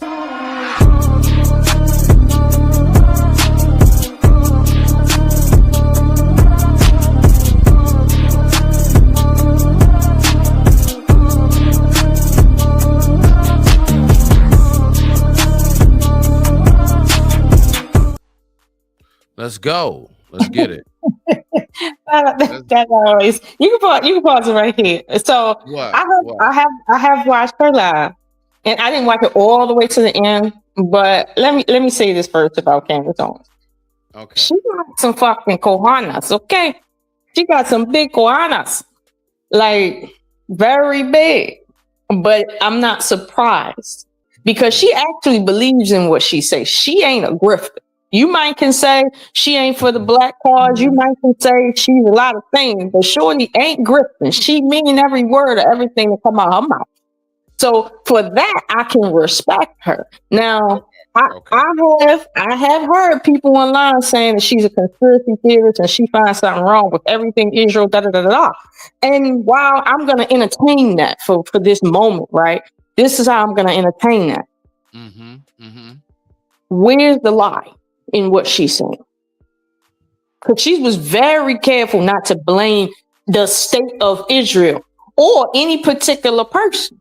She didn't put blame nowhere. Hold on, Lola. Let's give it 30 seconds. No. I know about the 30 seconds. What I'm saying is she chose her words very carefully. She didn't speak no lies. Even though the truth is pointing in a very poignant direction, she's not forcing it in that direction. Like she just said, why do you only post the first 2 sentences and not the whole letter? Because most people post the whole tweet, the whole letter, the whole everything, the whole page, because they're trying to make a point. You trying to just make sure that you have some connection to him, but you ain't trying to, you being sly with it. And the thing is, and every human being is aware of this, when you see somebody lying about something small, you know they trying to hide something. It don't matter how small it is. The point of a lie is to hide. To state 99% truth and 1% lie, right? The purpose of the 1% is like it serves the same purpose as the 99. You're trying to cover something with that. So, You mean so when like, you like, say like the half truth, like the half. no, he ain't even telling a half. Okay, ain't even 50% at this point. He's smooth with it. Netanyahu was smooth, but see, even if I don't care about Netanyahu's innocence or the state of Israel's innocence in this, right? She's not saying anything that isn't true. You did not post that whole post. We do know he was not on the side of Israel and he was moving from his original position on Israel. And all of us in the black community know that every time he speaks of criticism, every time he criticizes Israel in any way, he says, "Oh, I'm for Israel, but." Every single time he says, I want Israel to win, but I want Israel to win. He knows that before you criticize these people, you got to pay homage to them so that you can protect your fucking life. He knows that you can't even say those words on YouTube without getting flagged. He knows you can't. It's the small actual word that described them. You can't say that, but you can say the N word out here all day. So Charlie Kirk knew that. And when I listened to him, I could hear, oh no, he's not an Israel supporter at all. I don't care if he started his sentence off with, I want Israel to win from a Christian standpoint, because they believe in the Bible, and the Bible is premised on a particular people, and they believe in the old world people of this, whatever the case may be. But not even all Christians agree that those people over there are who they claim to be. So that's neither here or there. Charlie Kirk was not a Zionist the way Netanyahu painted him to be, and we got the shit on record. Candace is not trying to paint a picture. She is showing full footage of what she's talking about. There is no hiding behind that. But what I will say this, and I'll land it. And with every year that technology gets better and better, and the public just has more access to more information and more outlets, it gets harder to cover lies. Like that whole situation with Epstein. And I know in my community, we knew that was going on. We knew that was going on. That blackmail consisted of getting somebody in a compromised position, making sure that you got their name on a piece of paper so that you can prove some shit and then use them some kind of way. We all know that. We know that culture all too well. We do, without going into our history with it. We know that. So nobody had to force us to see that. We already knew that was going on. However, this situation with Epstein kind of came not as a surprise to us, but really a surprise to how far they went to cover it up, all the way to the president's office. And this is why certain people, i.e. MAGA, is upset, because that whole issue there is anti-MAGA. Okay, like it's not about America first, it's Israel first. So we all know that. So, hey, it is what it is, but I have no problems with Candace. Candace is doing what she believes in God's work. Now, luckily for the wife of the president of France, she got a new focus, because that really was her friend. Charlie, they really was friends.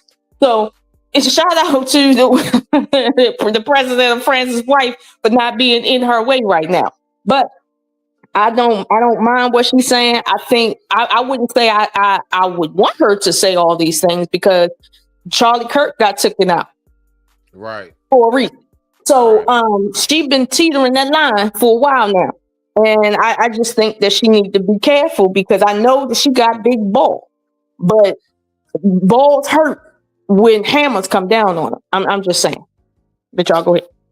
All right. So we're gonna go ahead. We're gonna get back to this. Love, you good, right? You good? I know you just chilling, girl. You good, right? Yeah, I'm chilling. All right, You know bad. me. Yeah. Yeah. I'm already hip. You go ahead, fall back in the cut. Go ahead, do what you doing around the house. Let's get back to this. And with that being said, I digress. My mic is muted. Let's rock out. Let me know when you want me to pause it, Lolo. This is really me and you. Let's go. Close as him and Trump were. But I will say I don't recall Erica mentioning Bibi Netanyahu in her speech. The way he's presenting it is like he was I mean, this is just the worst loss for him, but I don't think that is the truth. In fact, I know for a fact that he is misrepresenting some things that happened there towards the end. So let's at first listen to what Bibi Netanyahu. I have a quick question for you, Lolo, before we get to what she's about to say about Yahoo. This is the $1 million question, Lolo, because you know it's floating all around town in the black spaces. Lolo, was Charlie Kirk a racist? He was. Okay, bet. Now, like always, whether for or against, substantiate. There we go. And we're going to push play.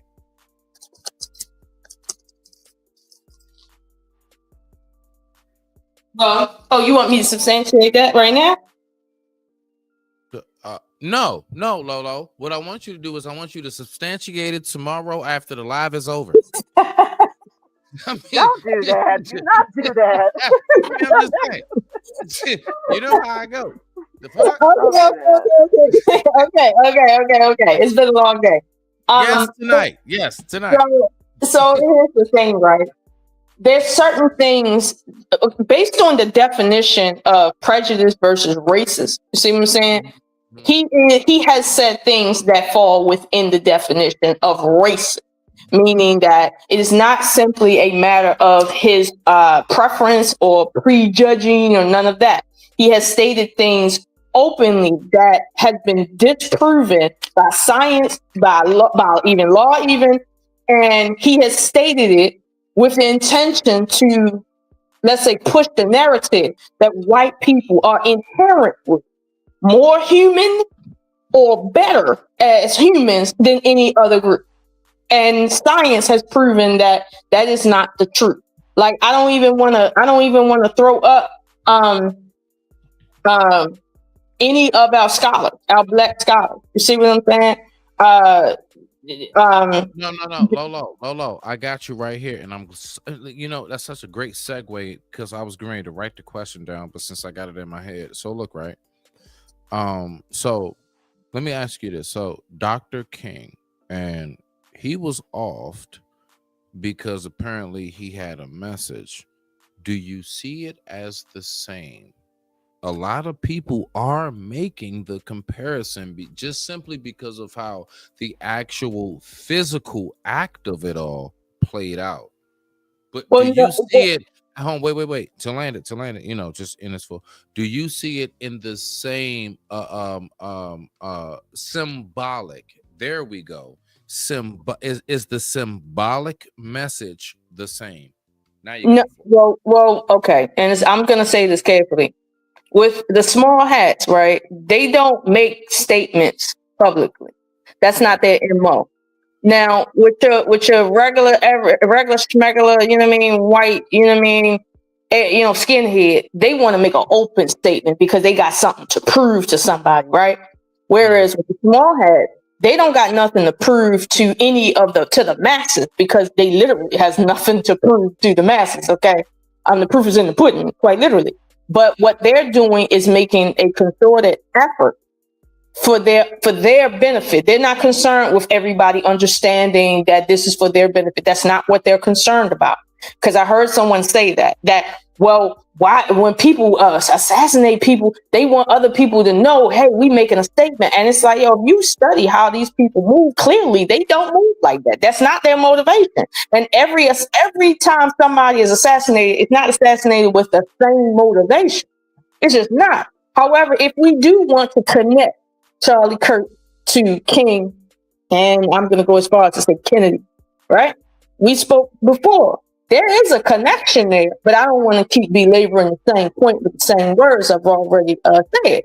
There's the connection there, but see, for instance, with King was quote unquote supported by the small hat community. They had money in his pocket. You see what I'm saying? They were marching with him. You see how they always tell me how they was out there marching with us, even though they were the whitest of white, right? They out there marching with us because they discriminated against. Come on now. The truth of the matter is when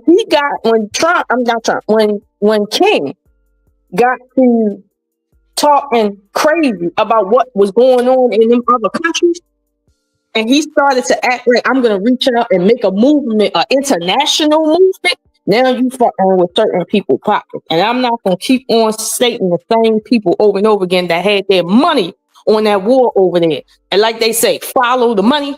Following the money ain't going to take you to the White House. It's going to take you somewhere in Tel Aviv. But at the end of the day, there is that connection. Strangely, same thing with Kennedy. When he tells them, you better do something or else. And then suddenly he come up missing. And then the next person in there is correcting his mistake on the small hat community. And now that new person, Lyndon B. Johnson, is being heralded as the best friend of Israel. What did he do so great? Oh, I see. So all I'm saying is, no, we're not dealing with a rogue group of white boys that just want to, do the whole violence thing. We ain't dealing with that. That's just a cover because that's obvious and most people not going to question that. But I know that these people will use somebody else's beef for a whole nother cause that have nothing to do with the beef. Look at our history. Okay, look at our history, how we came to be. According to this history, they saw beef in West Africa and took advantage of that and created a whole system over here that we just now trying to end back in 1992 for hundreds of years. So don't tell me that these people are above not making statements, but making statements. Like, let's not act like we don't have a history already.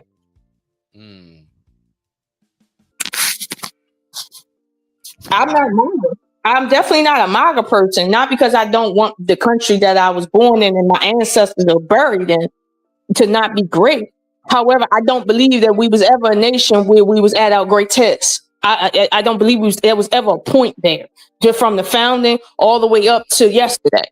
Seriously. Like, that's not the case. Granted, we might be edge out other countries in a certain way, but not really. We're at the bottom when it comes to education. We not even nowhere near the top when it comes to basic shit.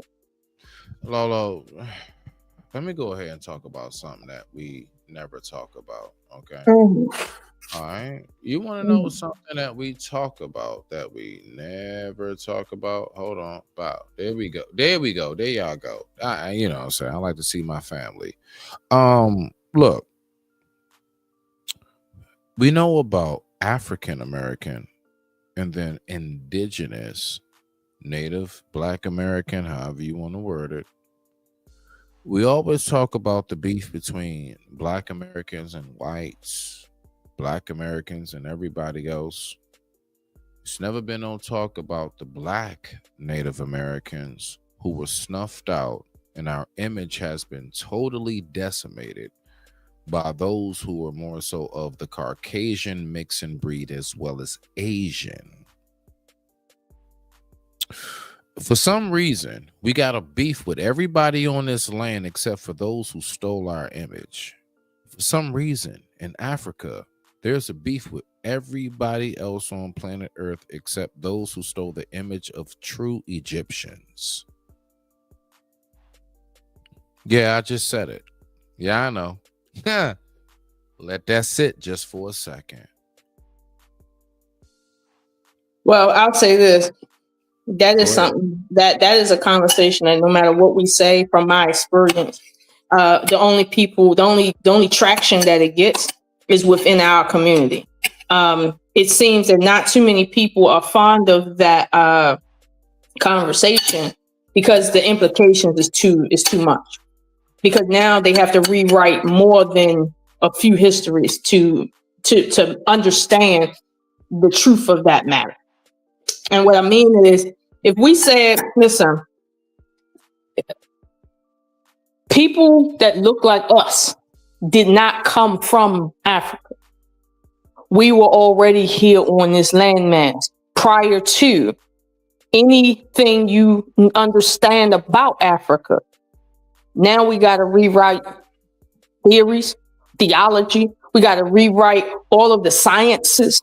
That's too much for them. They've already settled on the out of Africa theory, and they said basically Africans they come from monkeys, and they grew up and got white, and then got brown again, and when they went to India, and then went around and then turned into more whites, and then went back and turned into blacks when they got to Australia and walked through the Bering Strait, and their eyes got chinky somehow through the Asians, even though that was already over in the evolution.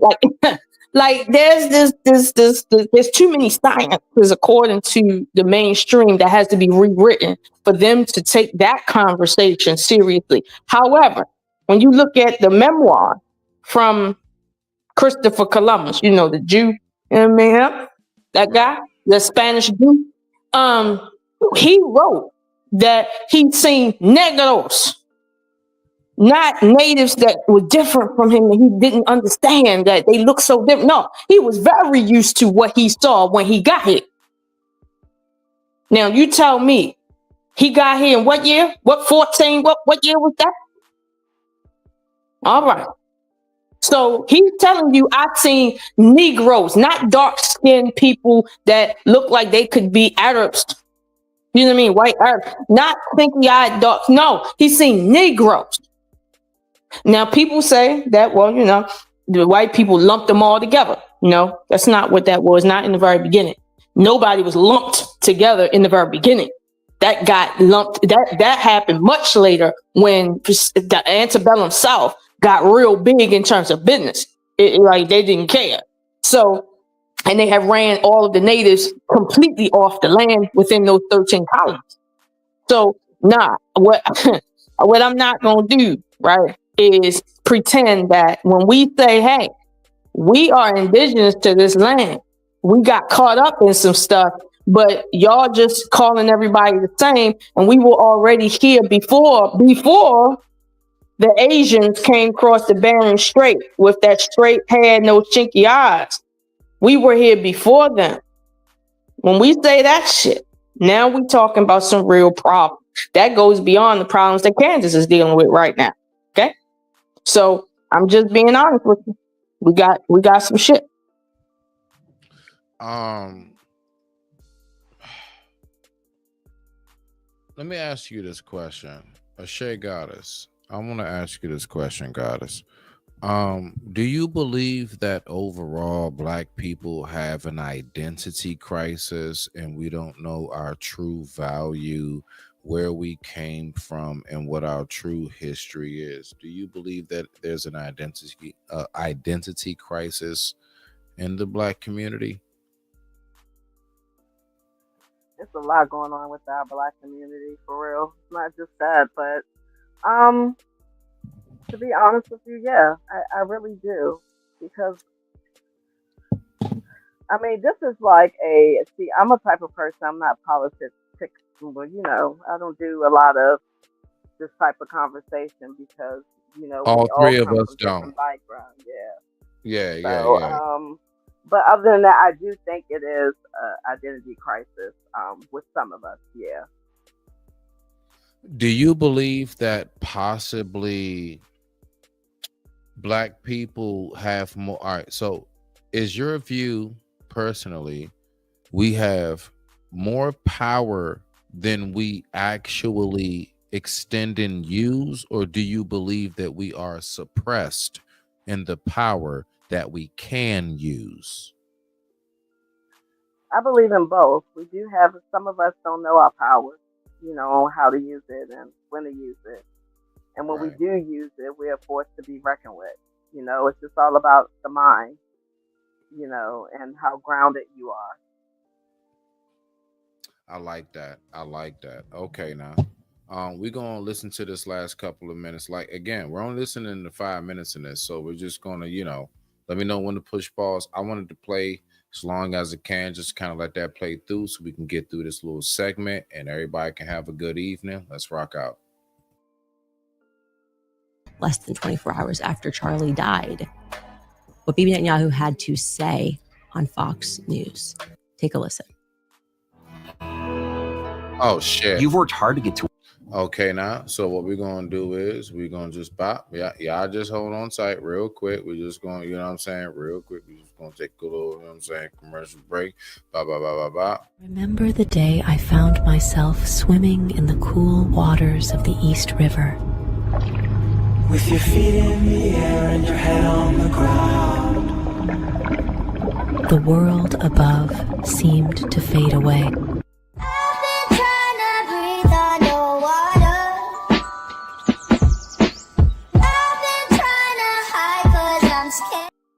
All right, let's go. Let's get to it. I thank you all for tuning in. The time right now is 8:29 p.m. East Coast Standard Time. I thank you all for tuning in to this fall time season.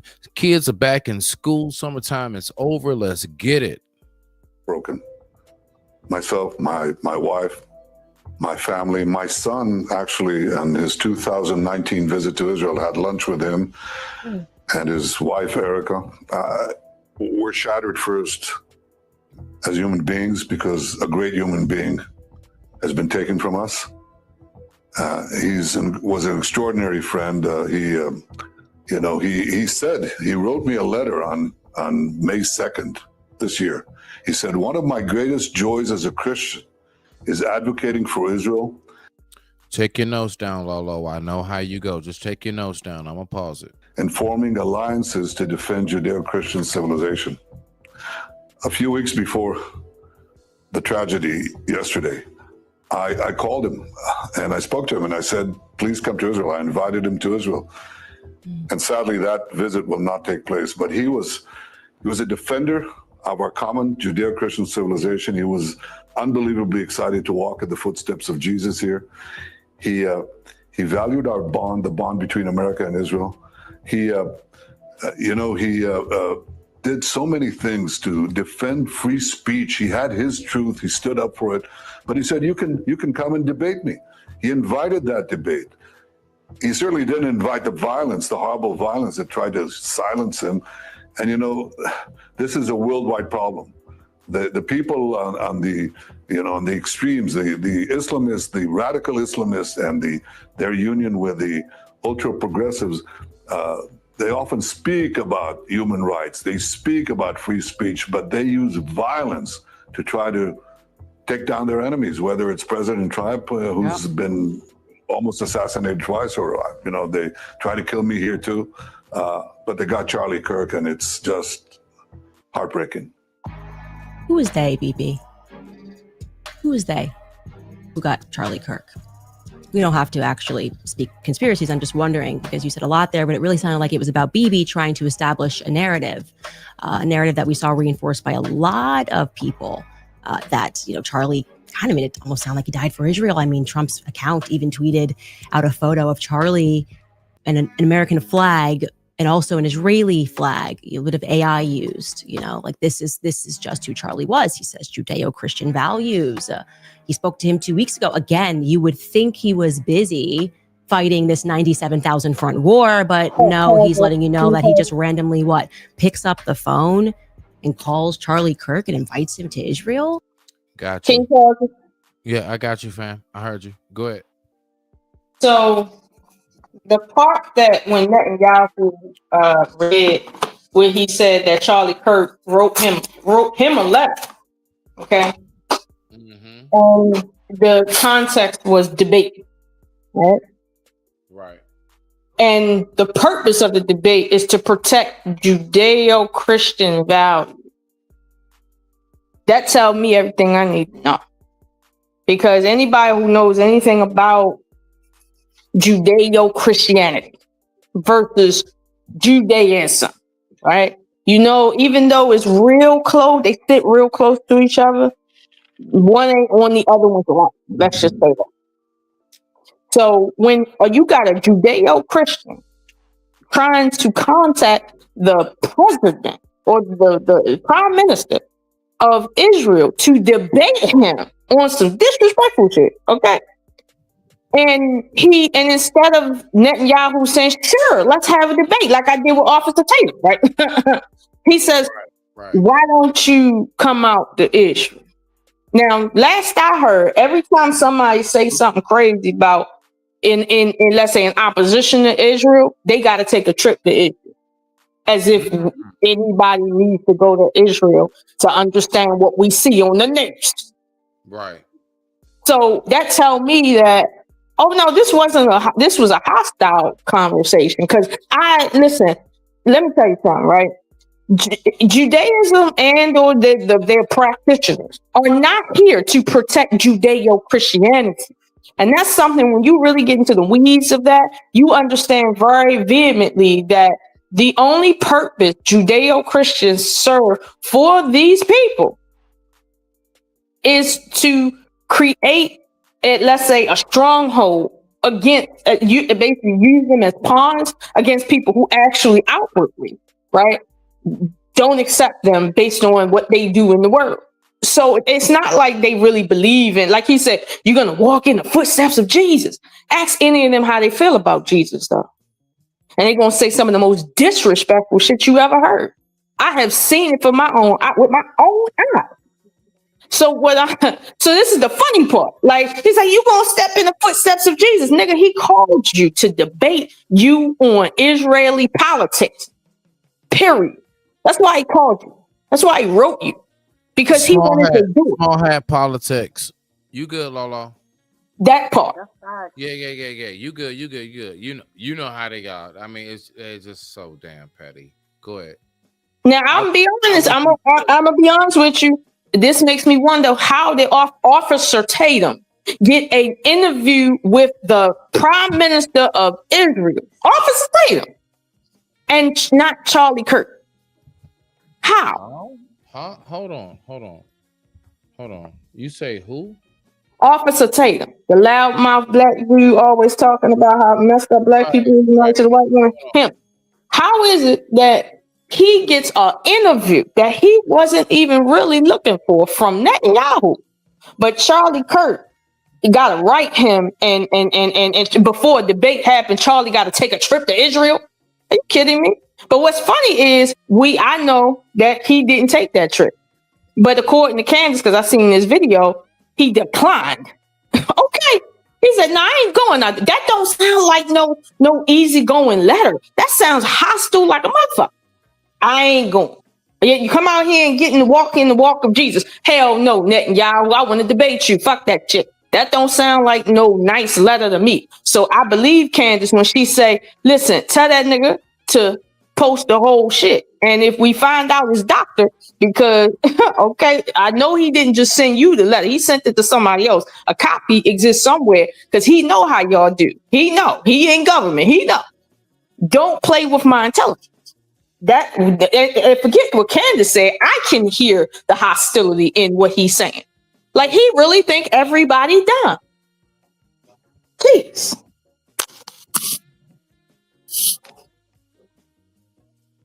If it's sheer stupidity, I don't know if it's emotional irregulation, meaning that people cannot help themselves.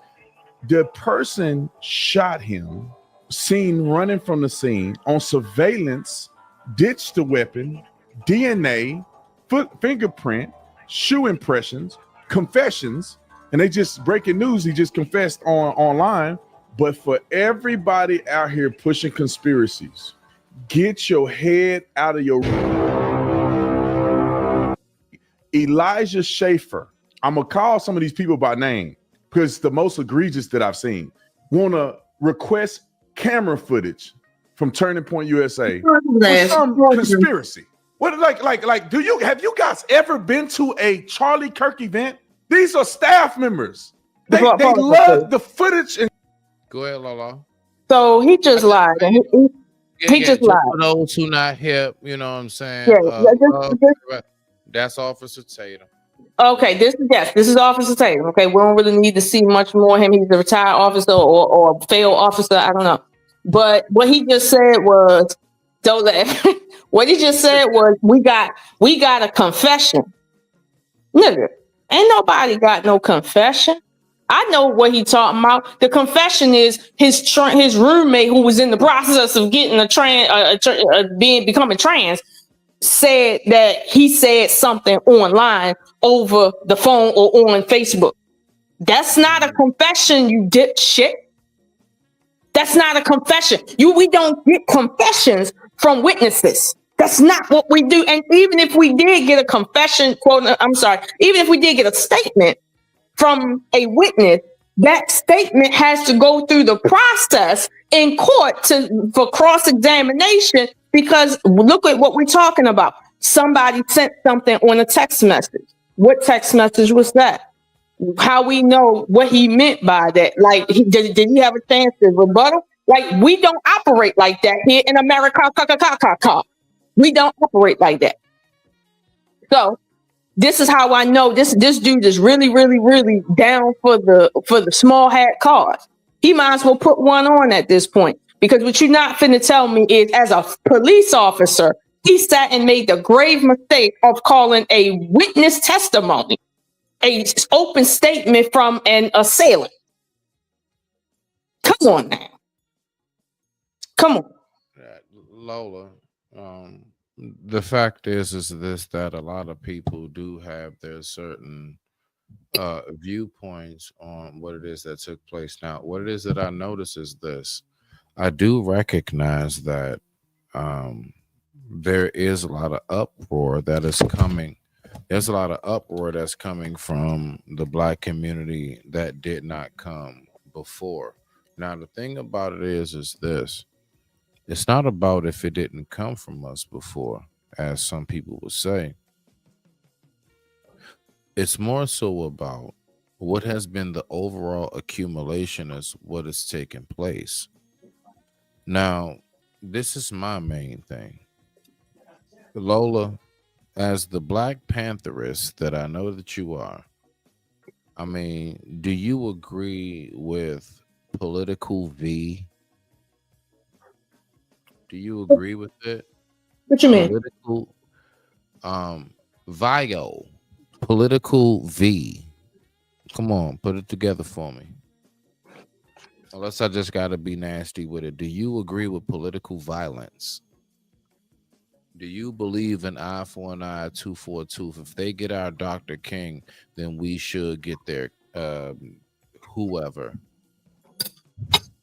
Do you believe an eye for an eye, tooth for a tooth when it comes to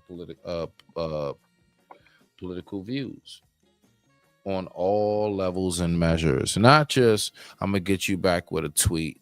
No, like we literally will show up at your rallies with mazel tovs. Yeah, that's right, mazel tovs for the whole January, whatever it is, and everything. I'll say this, that there's no need for political violence. Not in 2025. Like maybe in 1452, right? There might have been a need for violence because I mean, if somebody comes to your house with a weapon and points it in your face, talking ain't gonna stop that trigger from pulling. So you might wanna gear up. However, in 2025, I think we've made more strides than any other people on this planet with non-violence. However, I think we dropped the ball in a different place that created the situation we find ourselves in. But I don't believe that political violence is going to save us in any particular way. I think what would save our community per se, we'd be better served if we dealt internally with what we got going on first and not worried about what people think of us, what other people are doing per se.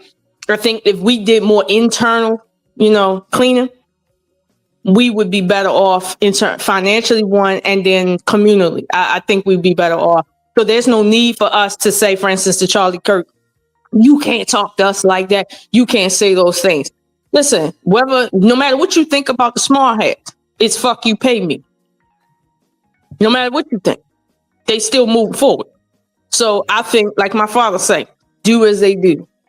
I mean, move forward. No matter what happens, move forward. They not about to sit, and they are one of the smallest communities on this planet. They not fitting to break out into no physical violence and physical wars. Why you think they got everybody back for real when they want to do stuff? Like they don't got the Middle East on lockdown because they got the biggest army. No. So they don't even believe in that. That not at all. They need Trump on their side. And without that, ain't nothing there for them, which is why MAGA is so upset. So, no, we don't need to do that. I don't believe that that's necessary. Now, I do believe violence in some sense is necessary. Like it's a part of nature. It is. You walk I agree. If you walk on my property after I told you don't come here, violence is necessary. Yeah, get off my lawn. Violence is necessary. But I will say that I see certain groups exercising a little bit more violence unnecessarily than others. Okay. Now, what I believe we should do about that, stay out their community. That's just the best we can do. Stay out their community. Frankly speaking, ain't nothing more to say about that, but we can't allow them in our communities either. So that's the thing. Our communities, but what about the ones who speak up on behalf of our communities who have resources? Do we turn them away? The ones that speak up on our behalf, right? They understand the gravity of our involvement with their own kind. They're not going against their own kind because they don't understand their own kind. They know. They know how their own kind get down, and they understand why Black people need to be protected. They understand that. But we need to be protected from their kind. And it's helpful that some of them see the light and they're getting a little bit more evolved. But for the most part, come on now, they know that we need more protection from them than vice versa. So, it's not to say that the white people that stood next to us is bad, but even they know what we up against when it comes to the masses. So let's not forget that. Okay. I actually can respect that. All right. I can respect that. So before I get ready, go ahead and get dinner going for the night. Do you have any final thoughts on this preview? Now, mind you, people, me and Lolo gonna go ahead and we're gonna do a full-fledged live, and we're gonna be talking about multiple different aspects on what it is that this consists of. And it's going to be hit from all different angles in which everybody else is not. See, the reason why I've been slowly patient on this, because I want to hear what all of the other ones of us have to say. And all I hear is emotions, anger, frustration. So I want to try my best to give a more so, you know what, let's just really look at this from another perspective. And I don't mean the perspective of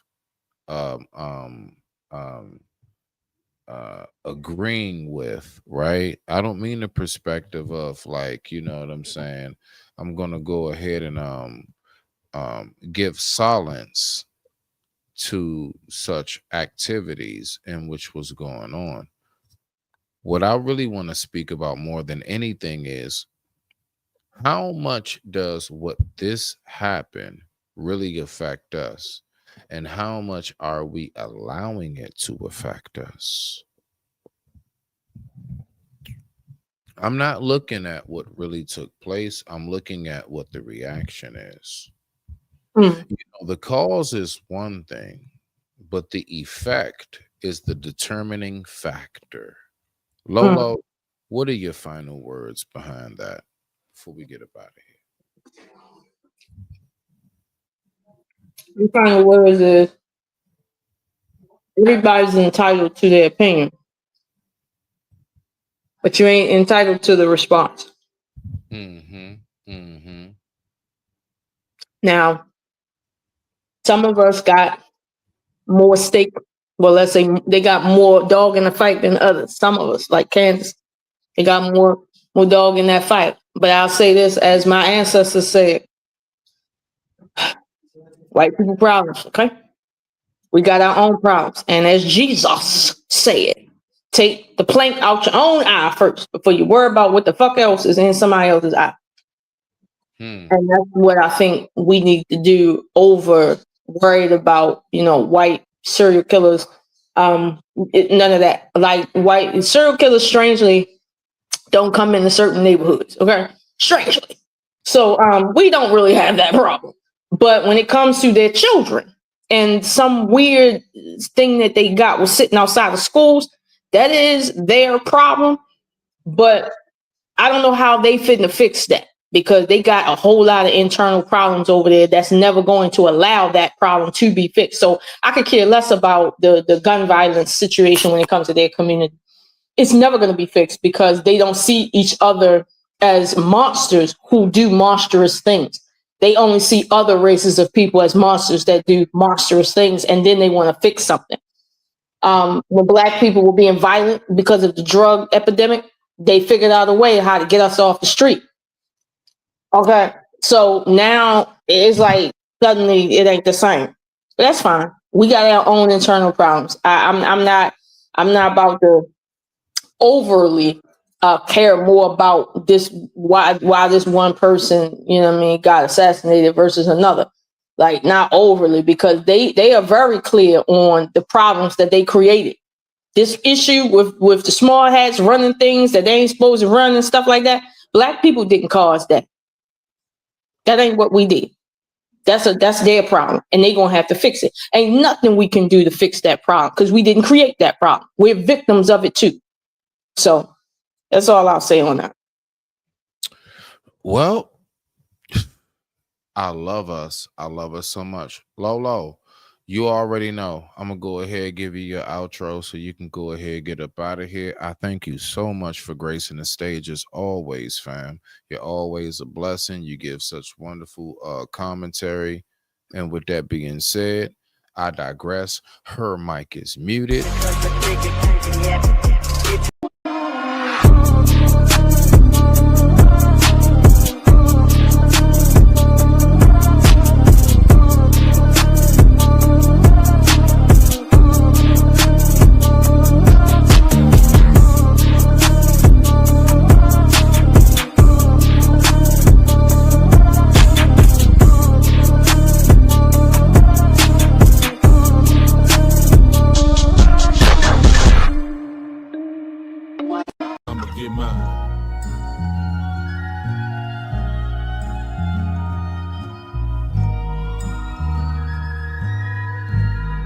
Get yours, nigga, cause I'ma get mine.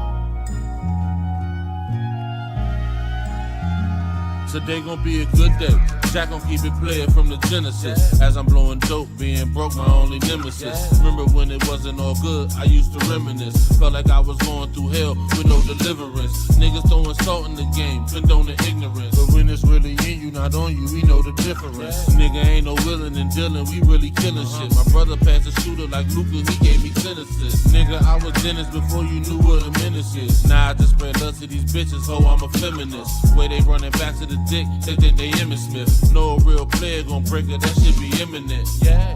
Nigga, we was trapping out the tenement. Niggas ain't hard, they just loud, them niggas impotent. Ain't in it for the glory, my life story is intricate. Don't crash out for the money and watch the niggas you get it with. I say it all, cause I'm past the point that I'ma play with y'all. And as the president, I'ma have to revoke your player call. Don't think the nigga ever was real, and he gon' stay a fraud. Don't think a nigga bluffing is not nothing to break them all. Saquon, ho, it's not nothing to shake them all. With no street clothes in my bed, ho, better take them all. Just get that cheese, breaking that bread, and I can stay involved. Wanna look sweet in my side seat, got to pay the cost. Dope and cheese, I'm smoking G's. While I was scaling dope and weed, y'all been yelling broken knees. You gon' do it, baby, do it, gotta hold and squeeze. For real, it's cold out here, one of you hoes gon' freeze. Rob the reverend, call the blessing, hold your nose, don't sneeze. Poop, nigga. Oops, nigga. Pull up in that big shit like I'm too big for that coupe, nigga. Too legit to quit, no, I'm just too legit for you, nigga. Twin Towers feel the power when we speaking, nigga. Cope like I was in the ghost with Tommy Egan, nigga. If your bitch looks suspicious, she probably creeping, nigga. If you heard this shit before, it's probably me, nigga. Don't ask me about no money, I'ma tell you, let me hold something. 60K and Debbie walking around like I don't owe nothing. So-and-so got shot up, I just act like I don't know nothing. I gon' love, but we make a hit and miss a home run. Clean up in the kitchen, we can't have no dirty dishes. Cause it's roaches outside and we cooking if they don't sniff it. Took a shot in the dark, I just went for this shit. Why aim for the stars, go forward and get nothing. Somewhere there's a young nigga on the same thing. Suggested advice, I tell him do better. Baby mom pregnant, I was turning 18. Ain't even focused my mind to getting cheddar. So I quit this rap shit, quit chasing my dreams. Fuck it, get money off of hoes and the fiends. Fuck it, get money, then turn around, blow it. If I was my plug, man, I wouldn't even throw it. Maybe I would get money, you know it. Really had the city for some summers with the lows, yeah. Going down the wrong way, niggas getting smoked, yeah. I ain't even tell you about the times I was broke, yeah.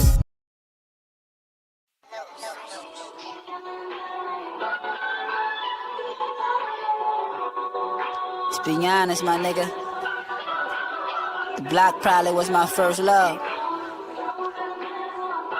Crazy when they don't love you back, though. Uncommon. The quarterback in the huddle, I call the audibles. We all been through the struggle, I shine for all of us. My nigga locked in that system, he never call it much. Serving life in that prison to God, call him up. On jumpsuit, chop bricks like it's kung fu. Write her name on that visit, she never come through. To that door's part, that's what he thought. Would've been scot-free, told on the squad. Keep you talking respect and he earn the utmost. First they love you and they hate you, man, where the love go? Life lesson, they tell us the kind of blessings. Ain't like a bitch when I fuck her, I'm mad aggressive. Tried college, then make it the first semester. They tell me follow my heart, some shit you just never question. Drug charge, I got a stain on my record. If you talking about cheddar, then pay me extra, uncommon.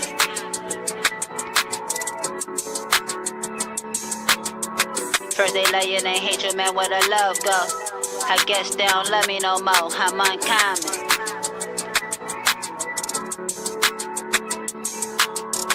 First they love you and they hate you, man, where the love go? Tears in his eyes, he threw the just a finger. Mama did what she could, still no complaining. Selling all of your dope, got us on datings. From a section where niggas attach your gangster. R.I.P. Joe McKnight, my motivation. In the ghetto, the blood stain on the pavement. 9 racks for a 9-piece, they don't know that language. It's all good, man, they hate when you wanna roll the greatness. Like Shaq and Kobe and Robert Ory, the old 3 Lakers. Never selling my soul, just want my 40 acres. The boy flow, hungry like his belly aching. Now we driving foreigns to our destination. They tell me I'm the one like I'm Tracy McGrady. We all had hustle, just had like a vacation. Fell in love with Mary Jane, that's forever my lady. Try and throw my dog a bag like I'm Tom Brady.